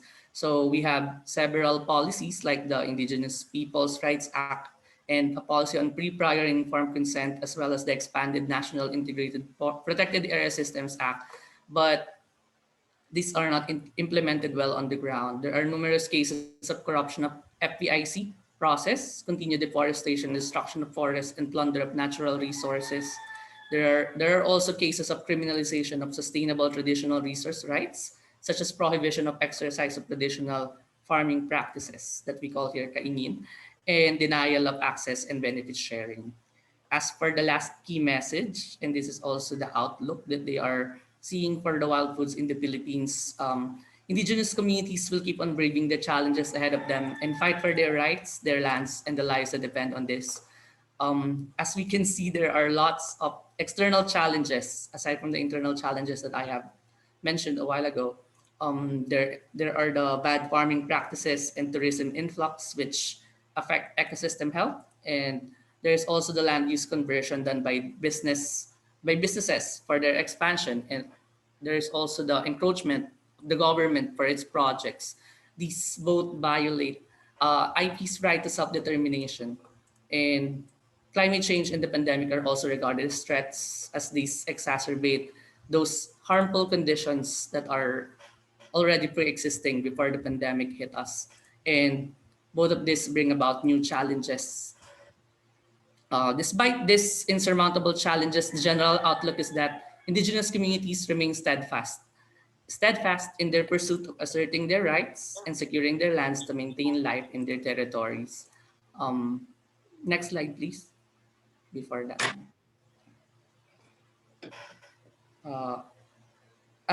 Next slide, the last slide, please. Yeah, as mentioned by one of the indigenous leaders, cooperation is the future in cultural preservation. It cannot be done by just one person. This action is a collaborative act of the elders, today's generation, and the youth. This is the life of the indigenous people. We help each other, fill our stomach with what is around, and live with the spirit of the forest. Knowing that this is how indigenous communities operate, support groups and other development partners must provide them assistance to ensure that indigenous resource management systems and practices perpetuate and passed on to the next generation of indigenous stewards, natural resources, and biodiversity. So with this, the following recommendations are forwarded. Previous slide, please. The first is to broaden recognition of traditional governance, especially in terms of conservation and natural resource management through policy advocacy and public education. The second is to assist communities in exploring intergenerational dialogue to facilitate cultural knowledge exchange or transfer. And the last one is to assist communities in documentation of their wild foods, as well as their other indigenous knowledge systems and practices. These are all for the Philippines case study. And thank you very much. Thank you, James. Thank you, Benny or Datu Salugaman. Here we can see also the problem now when we talk of the youth as they do not conduct a lot of tribal and forest related activities anymore. But then James presented some of the recommendations, including intergenerational learning. And I think he presented the 5 messages very succinctly, and that I would say that despite the threats for IPs, they continue to fight for their lives and their lands. Thank you again for the Philippine presentation. Now, we go to the next part. Again, I invite you to write your questions at the Q&A. So while not part of the study, we are also privileged today to hear updates from 2 other Asian countries on the state of wild foods. First, our speaker for Malaysia is Gordon John Thomas Adusun Tatana. Gordon is a Natural Resource Program Coordinator of PACOS Trust.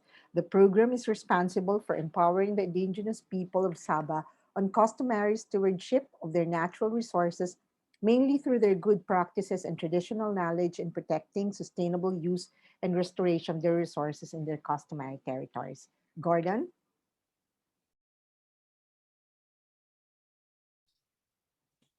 Hi, everyone. Kopi Sadangan Gumasa Viavi. Good morning. Good afternoon, everyone. Yes, so today I will share a little bit about Malaysia situation on the wild food. Well, I will share about this pandemic situation, the COVID-19 pandemic situation, where, during that time, the restriction movement it's been affected, and most of the economy were closed at stop in a halt, and we are worried about the community, in the rural community, because in the urban area it's been very affected, especially especially the IPLC in the urban area. They are really been affected. But when from our research, we find out that the community, the IPLC community in the rural area, which they have still intact of their resources, are well, their livelihood are well. The situation is not really critical in the urban area. So I think this is very important for us. And when we reflect it back, I think this is very important in terms of the ecology disruption. When we talk about this ecology disruption, I'm not only talking about the climate change, but the most critical is the deforestation. The logging activities in the IPLC area, and converting into a large-scale plantation, or even worse, it's been relocated for mega dams. And this is not only disruption the community life, the way of life, but also the key species of the community. The key species of the wild food source. And regarding on that, it also affected the traditional knowledge. The traditional knowledge will be lost, and the practices will lost, and it will definitely loss of their identity. Regarding on the the shifting regarding on the conversion into large-scale plantation, not only because of the economy, the commodity, but also this is one of way of the assimilation by the government. They were saying that we must, we must thrive, and this assimilation, or I can say a bad word, I can say it's domestication. Yeah, the domestication of that area will definitely destroy the wild food source.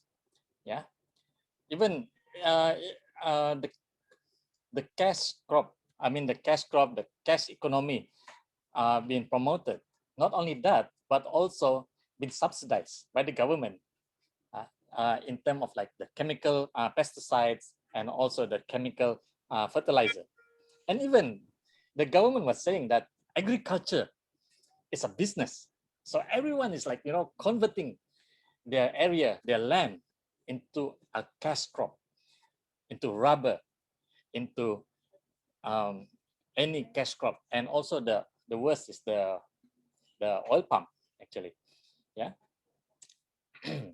And I think other than that, I think one of the main challenge is the land, the excess of land and forest tenure.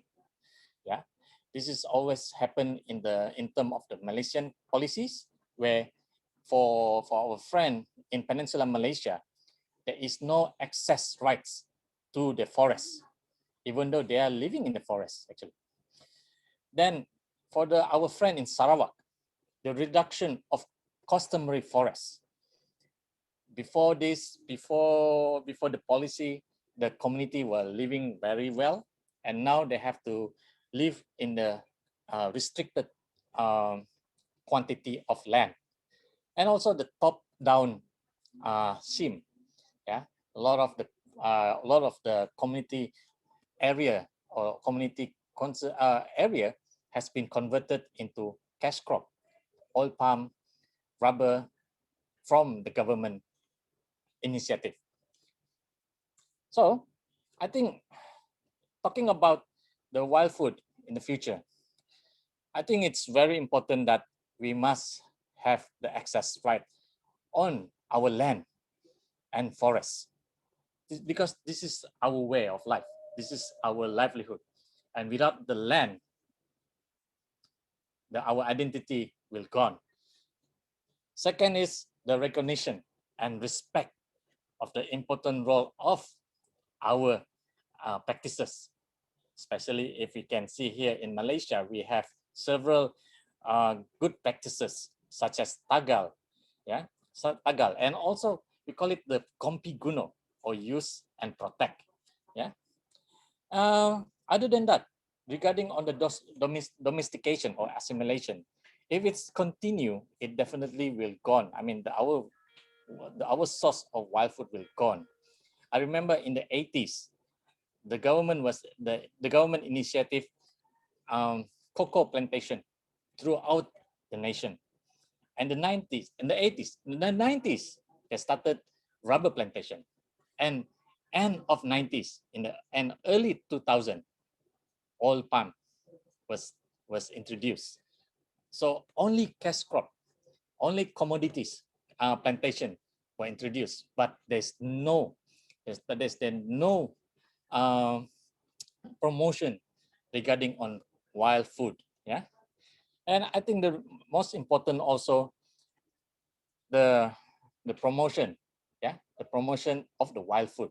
Yeah, we have to have, if we want the wild food continue or strive, we must have this kind of promotion and network.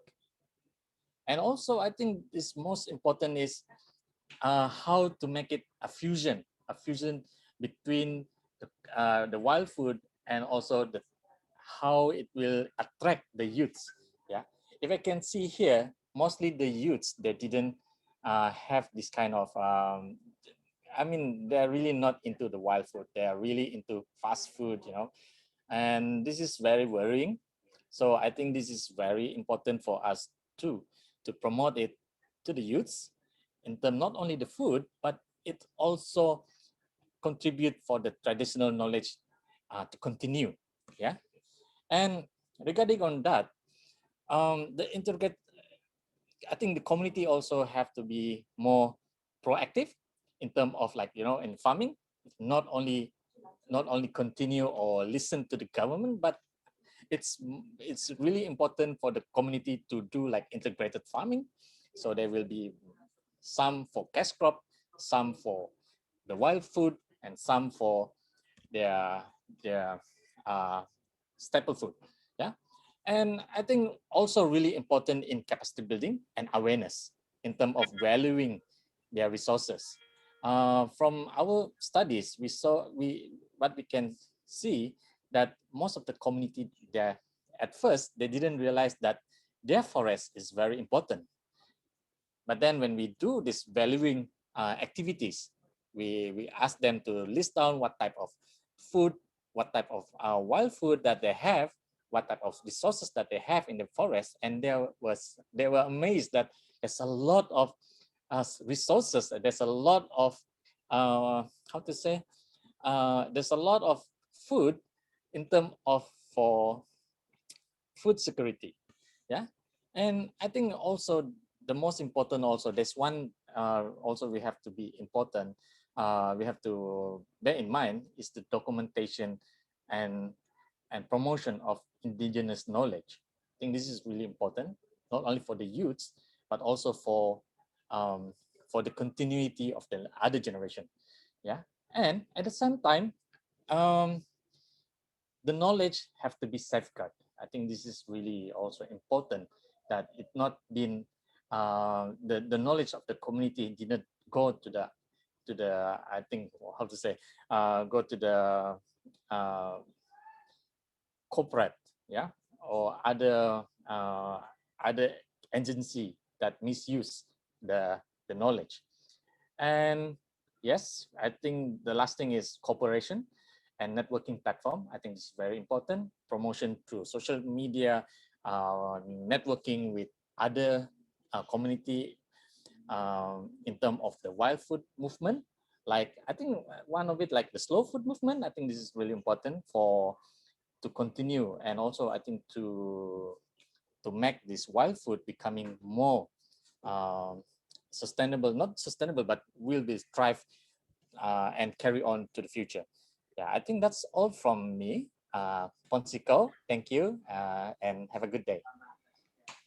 Thank you, Gordon, for that sharing. Interesting to know the situation of the indigenous peoples in the rural areas during COVID-19. And similar to the other resource persons, you'd seen the need really for tenure, for promotion, and of course for capacity building on the indigenous knowledge of of our partner organizations. Thank you for that. Now we will go to another country. We will hear from Dr. Prasert Trakansupakon, a specialist of indigenous study in Thailand.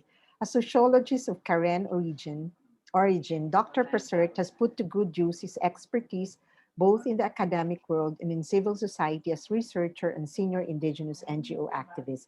He has founded various NGOs and at present, the director of Pigakan Yao, Karen for Sustainable Development. Dr. Prasert. Good afternoon. Can I have my slide?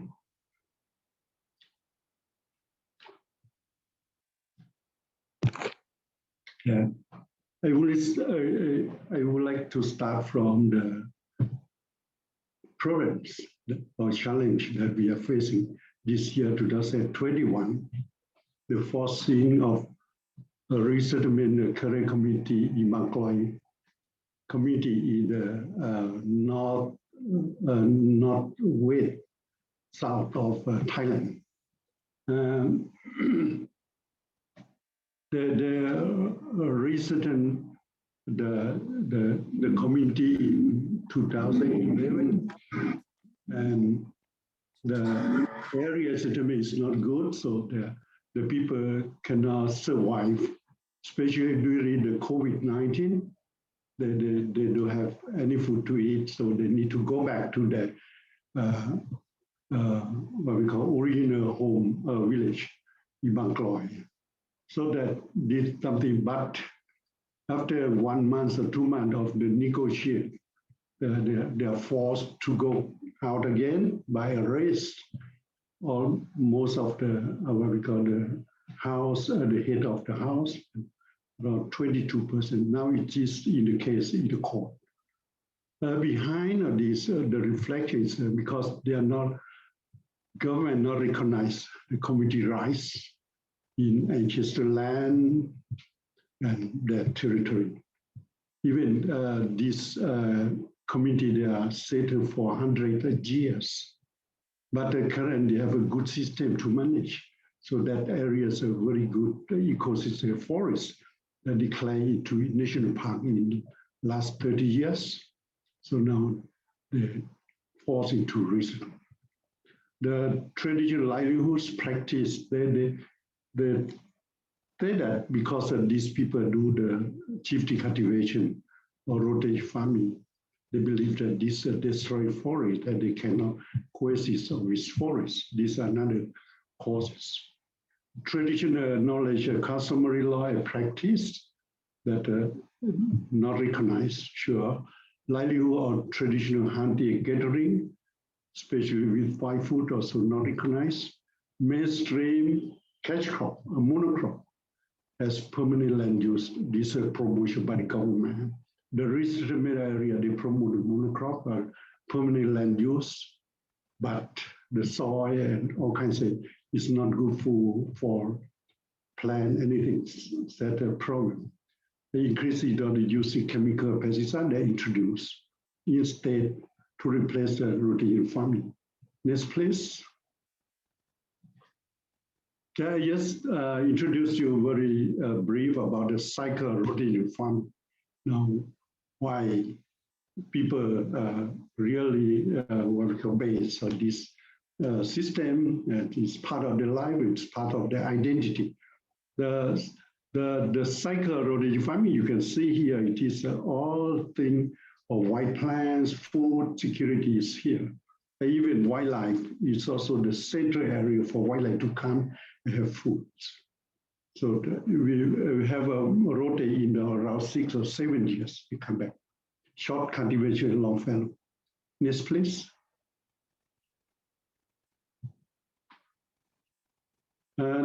I would like to talk a little bit about the cycle of fallow in the rotational farming. It is as the backbone of this system. In the rotational farming cycle, it's, we can say that not only the field that they produce different kinds of rice, products, or vegetables, but also around the field, it is the fallow land. The fallow land is very, very good for food security and also wildlife. The increases of wildlife in a different period of the rotational farming, and at the same time as food collection each period in different species of different kinds of food. All it is wildlife. In the same time, I can say that fallow system is one of the good mechanisms to absorb carbon. That's why create a neutral or balance of carbon storage in the area that they have done the rotational farming. I also like to make a recommendation, challenge to the participant actual research on food security in fallow fields. And traditional trap and hunting inside around the rotational farming field is also one of, I think, a challenge to study, because farmers, they have a traditional traps, all kinds of that. They always have a food for both vegetables and also meat for the wildlife. Make a balance between the what we call for the fields. Next, please.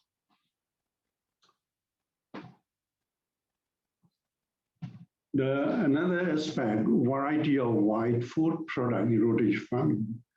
In 2009, the study showed that around 207 species that both planting domestic crop that they plant, harvest it is wild foods for the combine the fuels in oil. And I also find that around more than 20 species are very good for adapt to the climate change. This can stay even warm or cool this to go on that process. Also, it is also challenge to the study to compare about the traditional knowledge and scientific on plants and foods. The cycle, yes, go on, please. Please. Oh no, can you go back? Okay, go on, please. Okay, this part of the process. I think that many people already mentioned about the transmission of knowledge and practice, especially on the rotational farming and the wild foods to the young generation. This it is that is very important because young people don't have space to study on this area. We need to create more and more space on this. Next, please. This I would like to introduce that a wild food product or the relative include the non-timber forest product, innovate into the what kinds of income. This in the new normal situation of the COVID, many people they need food, clean food and good food. We have a lot of products for the fields and a lot of products for them. It is enough for it by ourselves, and also we can share to them that they also the farmer also have income for that. Then at the same time, in this process, the good person means that young people can do the innovate on packing, branding, and marketing. They do very well on online pre-order, all kinds of that, and that they're also based on the dynamic of cultural values, spirituality, to organize this kind of things. Yes, please. Next, please. Yeah, another aspect I'd like to show, go back, please. Go back. Okay, these kinds of fallow, because many people say that fallow is empty, nothing for useful for the people. No. Even the food, white food, this kind of thing are there. We also innovate some good practice on the beekeeping in the fallow land. It is very good area. The bees also like very much in the city. We have good honey from that, and bees create a lot of diverse biodiversity because they do the pollination, and also the fallow become very rich. Yes, yes, please. Hunting and gathering in the forest is part of the livelihoods. So this also another thing, challenge to study more on this process. Next, please.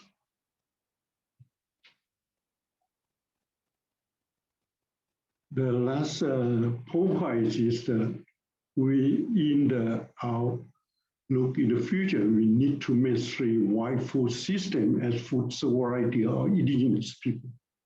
So we need to strengthen local institution, means that elders or kind of knowledge holder need to continue their practice. And in the same time, they need to transfer the what we call transmission of knowledge to the young generation. And at the same time, we also need to manage our resource base or the scientific way. GIS mapping need to boundary very clearly about this very type of forest and land use area. And last one, it is the advocacy campaign in policy level, in national level or in regional level. We need very strongly go this process for the recognition of the even the rotational farming, even the wild food that controlled by the indigenous people or farmer themselves as food sovereignty. Thank you very much. Thank you, Dr. Persert. Some years ago, I was privileged enough to visit a Karen community and learn about their rotational farming. And as we've seen, they're still doing it. And although there are challenges, they're really coping with it and really integrating wild food into their rotational farming. Thank you again, Dr. Persert. And now we go to um, our panelists to provide their insights and reactions to the state of wild foods in the different Asian countries. We have Snelata Na. She's an Indian activist known for her work in the Nilgiris. She has received 2 awards in India. One is the Jamalal, by I don't know how to pronounce it, Bajaj Award, but basically it's the outstanding contribution in application of science and technology for rural development. And the other one is the Nari Sakti Puraskar for the Women Power Award. So it's March, so happy Women's Month for all of us. She is the founding director of the Keystone Foundation, which is focused on the eco-development and sustainability of the Nilgiris Biosphere Reserve. She serves as part of the advisory panel of Fair Wild Foundation, created to establish a sustainable and fair trading system for wild collected plant ingredients. She is also part of the NTFP-EP network, having been our former chairperson of the board. Sneh. Hi, thank you, Ruth. I think a lot has been said by all the speakers and all the presenters. And really, we do feel that a lot is lost, and a lot of the things regarding the forest and the indigenous knowledge, the sense of, okay, we seem to have lost quite a lot. But anyway, I think what we could do is to, work with what we have and try to grow it further, make it richer. And that is a lot of good recommendations came from the speakers of what needs to be done or can be done. I think the message, the point that I kind of imbibe the most is that as far as it comes to policy, I think if the policies for tenure were more secure and more stronger, and more, focus can be given on that. That is something that the external and the governance and the different countries need to really look into. That how can we, make stronger tenure uh, protection for indigenous people. Once that is there, there is of course a lot of possibilities of continuing with the wild food. And the other thing that I think is important is the whole thing around health. And many people, Jete and Madhu, everybody talked about how there is anemia, there's malaria, there's so many other difficulties with indigenous people as far as their health goes. And this wild food can play a very important role in that, rather than depending on 1 or 2 foods only, which are from the mainstream. Having said that, I think one thing that I feel is that as NGOs and researchers, we need to have exercise a little bit of caution also. That the more we popularize this, the more we document it in our style, and the more we kind of speak about wild foods, the more it gets into mainstream. And the fear is only that it gets out of the hands of indigenous people and lands up in the hands of mainstream people who appreciate its value, and they know more, and they of course can do more research, and they get to know its nutritional content and everything else, and it's out of the hands of indigenous people, so losing the sovereignty that they had over their food. And I think there's a risk in that, but it's not that nothing should be done, but it has to be exercised. A lot of caution has to be exercised in how we popularize what we do. Because I mean, for example, we were involved with a kind of a traditional agriculture revival program, and that took communities back to their the old cereals, so millets and amaranthus and tubers of different kinds of vegetables and chilies and spices and so on. So a lot of greens and leaves that are eaten in this region. And over the past years that we have been working here, 10 to 15 years, we can see that it has become a popular food in mainstream India. So everybody wants millets now. Everybody wants amaranthus, and from eating it themselves, what indigenous people do is sell it in the market. So at the cost of their own health and their own nutrition, this is something that becomes popular within the larger community. So I think it's good that the larger community learns about what the indigenous people have, their knowledge and their about their food and everything. But while we mainstream it, we have to exercise some caution on how we are kind of protecting the rights of the indigenous people and their knowledge. So that's one of the things that is important for us to consider. I think the other point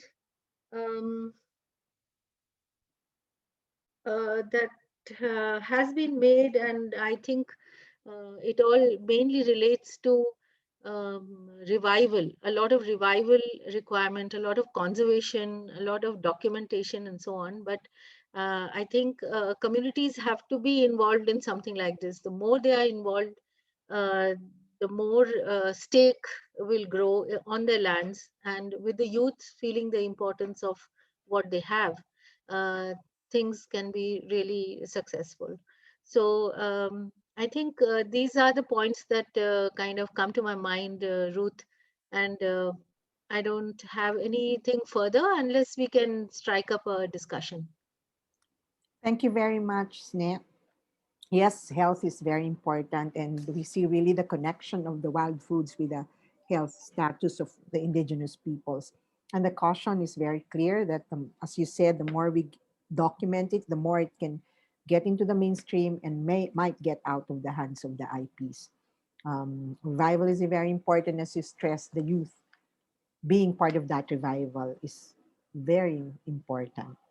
So I don't know if we have Dr. Trungko Kan and Dr. Vu Dang Toan. Don't know if they're still here, as you know, with all the connection problems and everything. But it's good that we're still 90 here. If they're not here, I can probably, there are still questions. You can still type in your questions, and then we can answer them later on, or if there are, if we have time, we can still answer some of them. There's a question for Dr. Trung. Can you see it, Dr. Trung? Yes. Do you see the question? I see many here. No, that answered one. Okay, I'll just read it. To Dr. Trung by Van Dung Pham, I think that raising public awareness of the social and cultural value of wild food is more important than the prevalence of its economic value. We need everyone, including policymakers, know and support local management of forest land rather than promoting investment for more productive outputs and free commercialization of wild food. What is your thoughts on that? I am actually typing to answer the question because I got also a reminder from Femi. And actually, I think wild food have own many values, and it's hard for me to determine which value is better or more important. It depends on, it's up to the interest of the stakeholder at a certain angle or time of consideration. I think the cultural or social values are always there and exist even if no economic value is seen. However, if we want to conserve, or in many cases to conserve, or even to develop, to help this local community, we need to consider the economic value. Without economic value, we cannot call for any investment in the products or production. And that's so. If we can, we should consider own value of wild foods, I think. Thank you, Dr. Trung. There's another question from Eva Marie Mabolok, and thanks a lot, speakers, for your insights on this. Do you have any specific suggestions on how this can be moved forward? I think Jette and Gordon are typing their answers. Maybe you can answer them now. Oh, you've answered already. Sorry. Yes, Gordon?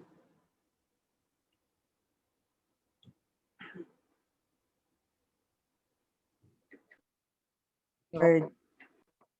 Okay. Something wrong with my microphone. Okay, I think apart from promotion, I think the main thing is the respect and also the support from the government or any policymaker in terms of respecting the community aspiration, yeah, in terms of stewardship in their land, territory, and resources. And I feel that it's the government should like consider, and also not consider but also capture what are their plan. I mean, what are our plan? I mean, for the IPLC regarding of the resources, not by them, not like top bottom implementation. I think that's very important in terms of the wild food policy. Sorry, I was muted. The other resource persons might have thoughts on that question. I think Jeten also responded. Yes, Jete. Yes, thank you. Thank you, Eva. So yeah, my specific suggestion related to the wild food, of course, I agree with with Sunay that in Indonesia we have the campaign, the general campaign for instance, like tenure, map your tenure before others map yours. So I think this is also similar with the wild food. So identify and exploring the wild food locally, and then for instance, like in Sangihe and also in NTT province, encourage the government to protect wild food and also development of wild food, because wild food is very connected with the culture, and also there is a correlation with the health issues, especially during the pandemic. So I think now a lot of people in Indonesia now back to the wild food or local food is one of solution during the pandemic. So, and then after encouraging the local government, the most important thing, I think, promoting by using a youth and also like chef and other socialita or the public figure. And then the last, of course, consume the wild food, because in some area, even there is a huge promotion, without consume it, it's also nothing. So I think that's my specific suggestion to Eva. Thank you. Thank you, Jete. Would others want to share? Yes. May I come Madu, in, Ruth? yeah. Madhu. Madu, then Sneh, and Trung. Thank you, Ruth. Sneh, do you want to go first? No, not at all. Yeah, my response to this question of why wild foods are not popular and what's happening with wild foods, it comes to the word tradition. This is a tradition. And tradition is something which comes from generation to generation. It changes and adapts. And there are many, many factors which make up a tradition. And I think what we are going through is a crisis. There is a break in tradition, which means passing on of knowledge, the intrusion of new foods, and one thing we need to use in this dialogue is the word taste. And tastes have changed. When we have something like a fast food thing coming into your tongue, onto your tongue, and altering taste buds. That is, what does MSG do? What do these various taste enhancers do? That's what we are going through. So tastes change physically, physical tastes of food, and people don't like certain foods. To get used to some taste like a tuber, it is very, very difficult. It is not something you just eat on a festival day and forget about it. To eat tubers every day for your whole digestive system to adapt again to a different kind of food, these are very physiological processes which we seem to forget. And I understand that the youth are to be brought in, and it's not easy once tradition has been broken to then interest them in this, not only in terms of its philosophy but also physically, to get them involved in introducing them to such a taste and a physiology of food and other values of culture and so on. So the matter is complex. Many, many generations go to make a tradition. It requires just one break for it to go. And that, I think, has not yet been part of our discussion, which I think is important. Thank you. Full stop. Sneh? Yeah. So I think partly what I was going to say, Madhu has said, but what I was thinking is that there is we are already in a strong network. So we could look at starting some campaigns with the communities we work with, and with certain aspects of the wild food, that many suggestions have come, its cultivation, its nutritional value, how to get back the traditional taste. Many people have tried, and we are all trying over here to hold community level festivals, to introduce elders and children together on certain forums where they can talk about how a food is cooked and how they can eat it, and particularly what it is traditionally understood to be useful for.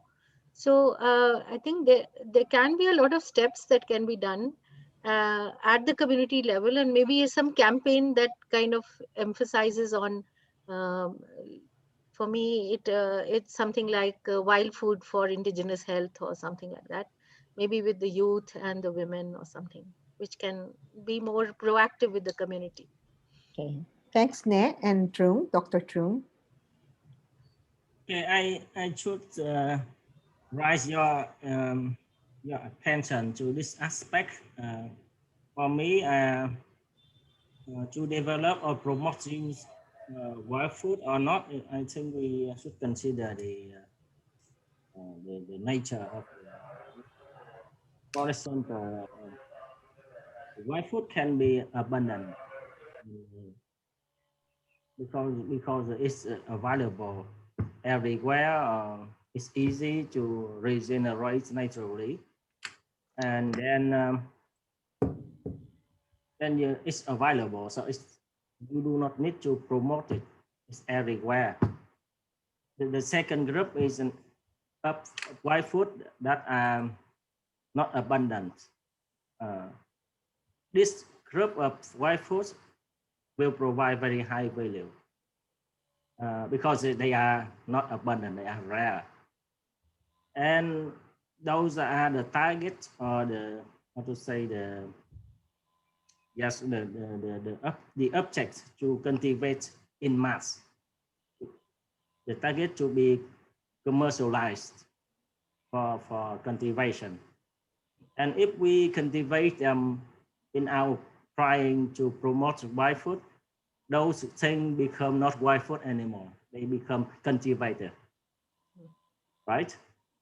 So therefore, we somehow destroy its wildness nature, or you see. So therefore, I think we should consider the local context. I agree with Sine about the local situation.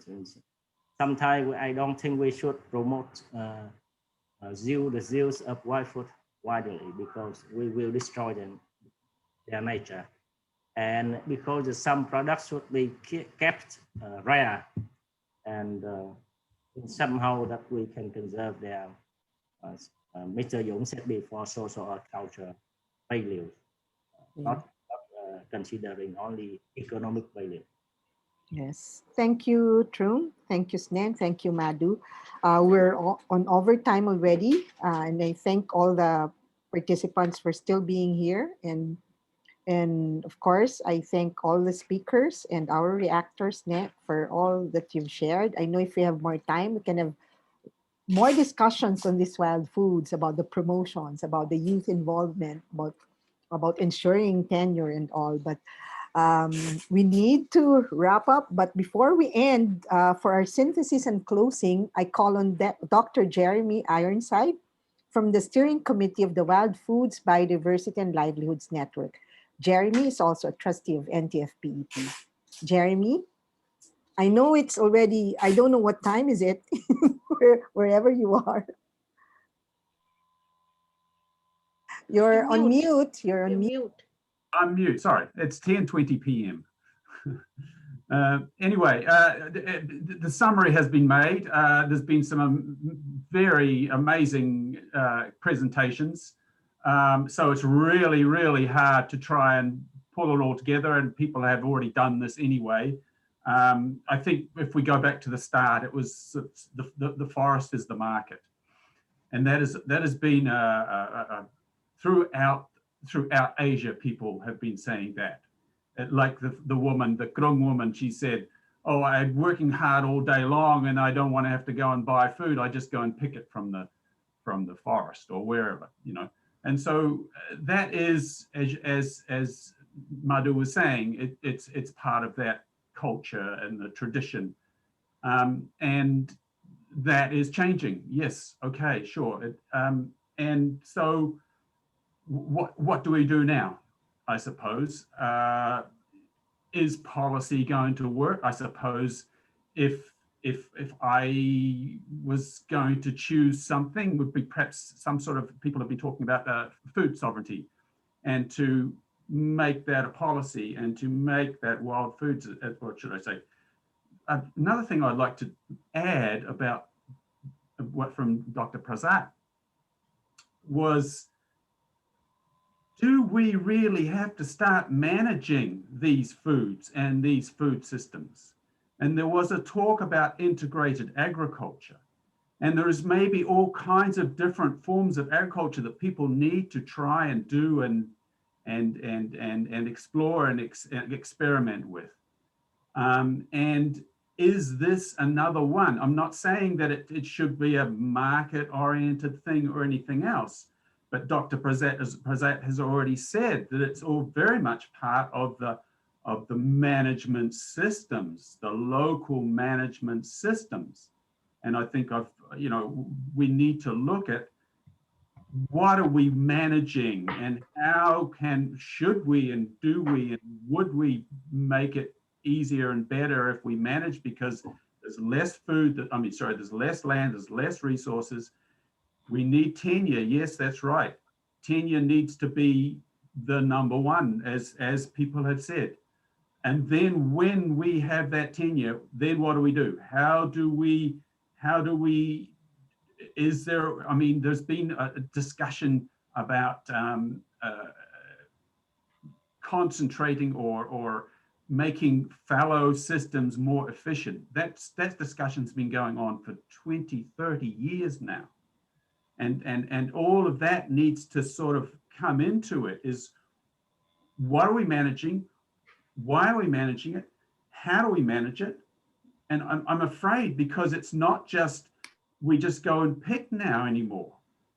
We have to claim what is, collectively claim and get tenure for something, and then try and manage it based on traditional knowledge.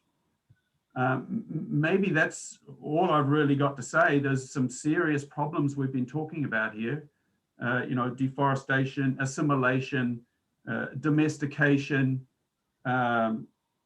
chemical overuse. It's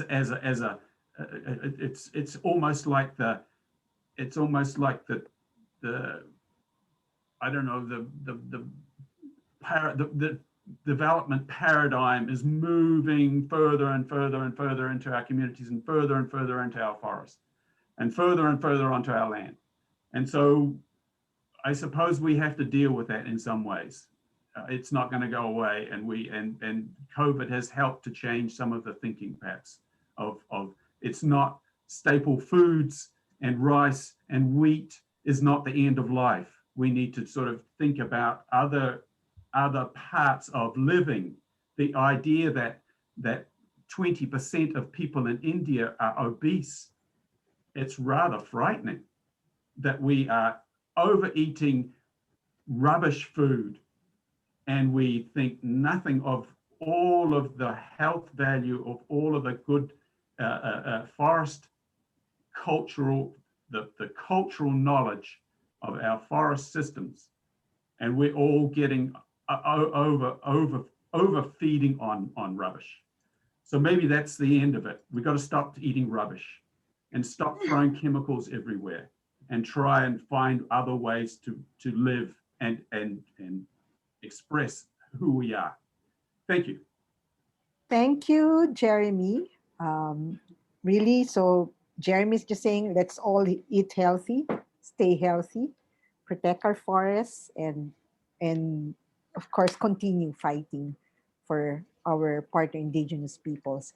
And now we're at the end of this forum, and it has really been great with all the speakers that we have. They've shared really wonderful thoughts, and that we can think about them. And I know that this discussion will continue, but we're all now inside the main room, and I ask you now to turn on your video so that we can have a quick group picture. Thank you to all our speakers, our reactors. So our speakers, Viria, Trung, Madhu, Jete, James and Benny, Gordon, Dr. Prasert, and of course, Net. Yeah. And all of the participants who attended this session. So who's going to take the picture? Yeah, so I think everyone should be in the gallery now. And for those who have not yet answered the poll, there's a short window there. You can answer, click in your answer and then just click close poll. So Christina, will you be able to help us with the picture taking? There's still around 79 of us in the room, so there's a lot of pages. But we hope you can hold your smiles, and then we'll take the photo page by page. Christina, over to you for the cue. All right. So if everybody could kindly turn on their videos for us so we can take the photo. And then just hold your beautiful smiles for me as I toggle through the pages to take photos of everybody. All right. The first one, everyone smile. 1, 2, 3. Another one. 1, 2, 3. Just a second. All right, I'll be taking another one. 1, 2, 3. 1, 2, smile. 1, 2, 3. 1, 2, 3. All right. Back to you, Diana. Thank you very much for staying on. We'll have the photos up on the wildfoodsasia.com website. And just before we call it a day or night or afternoon, we'll just quickly show up the events that we have still on the coming days. So tomorrow morning at 10:30 to 11:30 a.m., we will be having conversations with women and youth food heroes featuring speakers from the Philippines, Malaysia, and Indonesia. So we hope that you can join us. And then in the afternoon tomorrow, we will have the regional dialogue, which is the culminating event of the main events that we have in the forum. This is about enabling and enriching policy and practice about linking wild foods, biodiversity, and livelihood. So please register if you haven't yet. And on Friday at 3 to 5, the same time slot, we will have a side event called Slow and Sustainable, the Future of Food. As Jeremy said, we really should stop eating rubbish. And so if you're interested on local initiatives in Indonesia, in India, in the Philippines, and also in Japan, then please join us for this session and register through the link bit.ly/WFBL Zoom Reg. So I think that's it. We hope to see you again tomorrow. And for the certificates for the webinar, some have been asking. We will check on the registration page and then just email you certificates perhaps next week. So thank you again and see you all tomorrow for another exciting lineup of events. Bye-bye.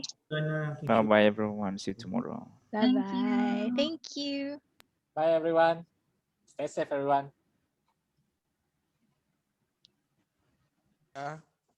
Virija, bye-bye. Femi, bye-bye. Bye-bye. Thank you. Thank you, everyone. Thanks to all the interpreters and recorders.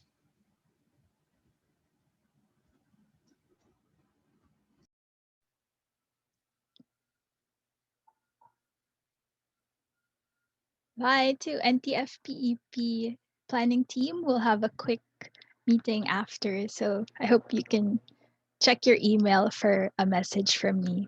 Thank you.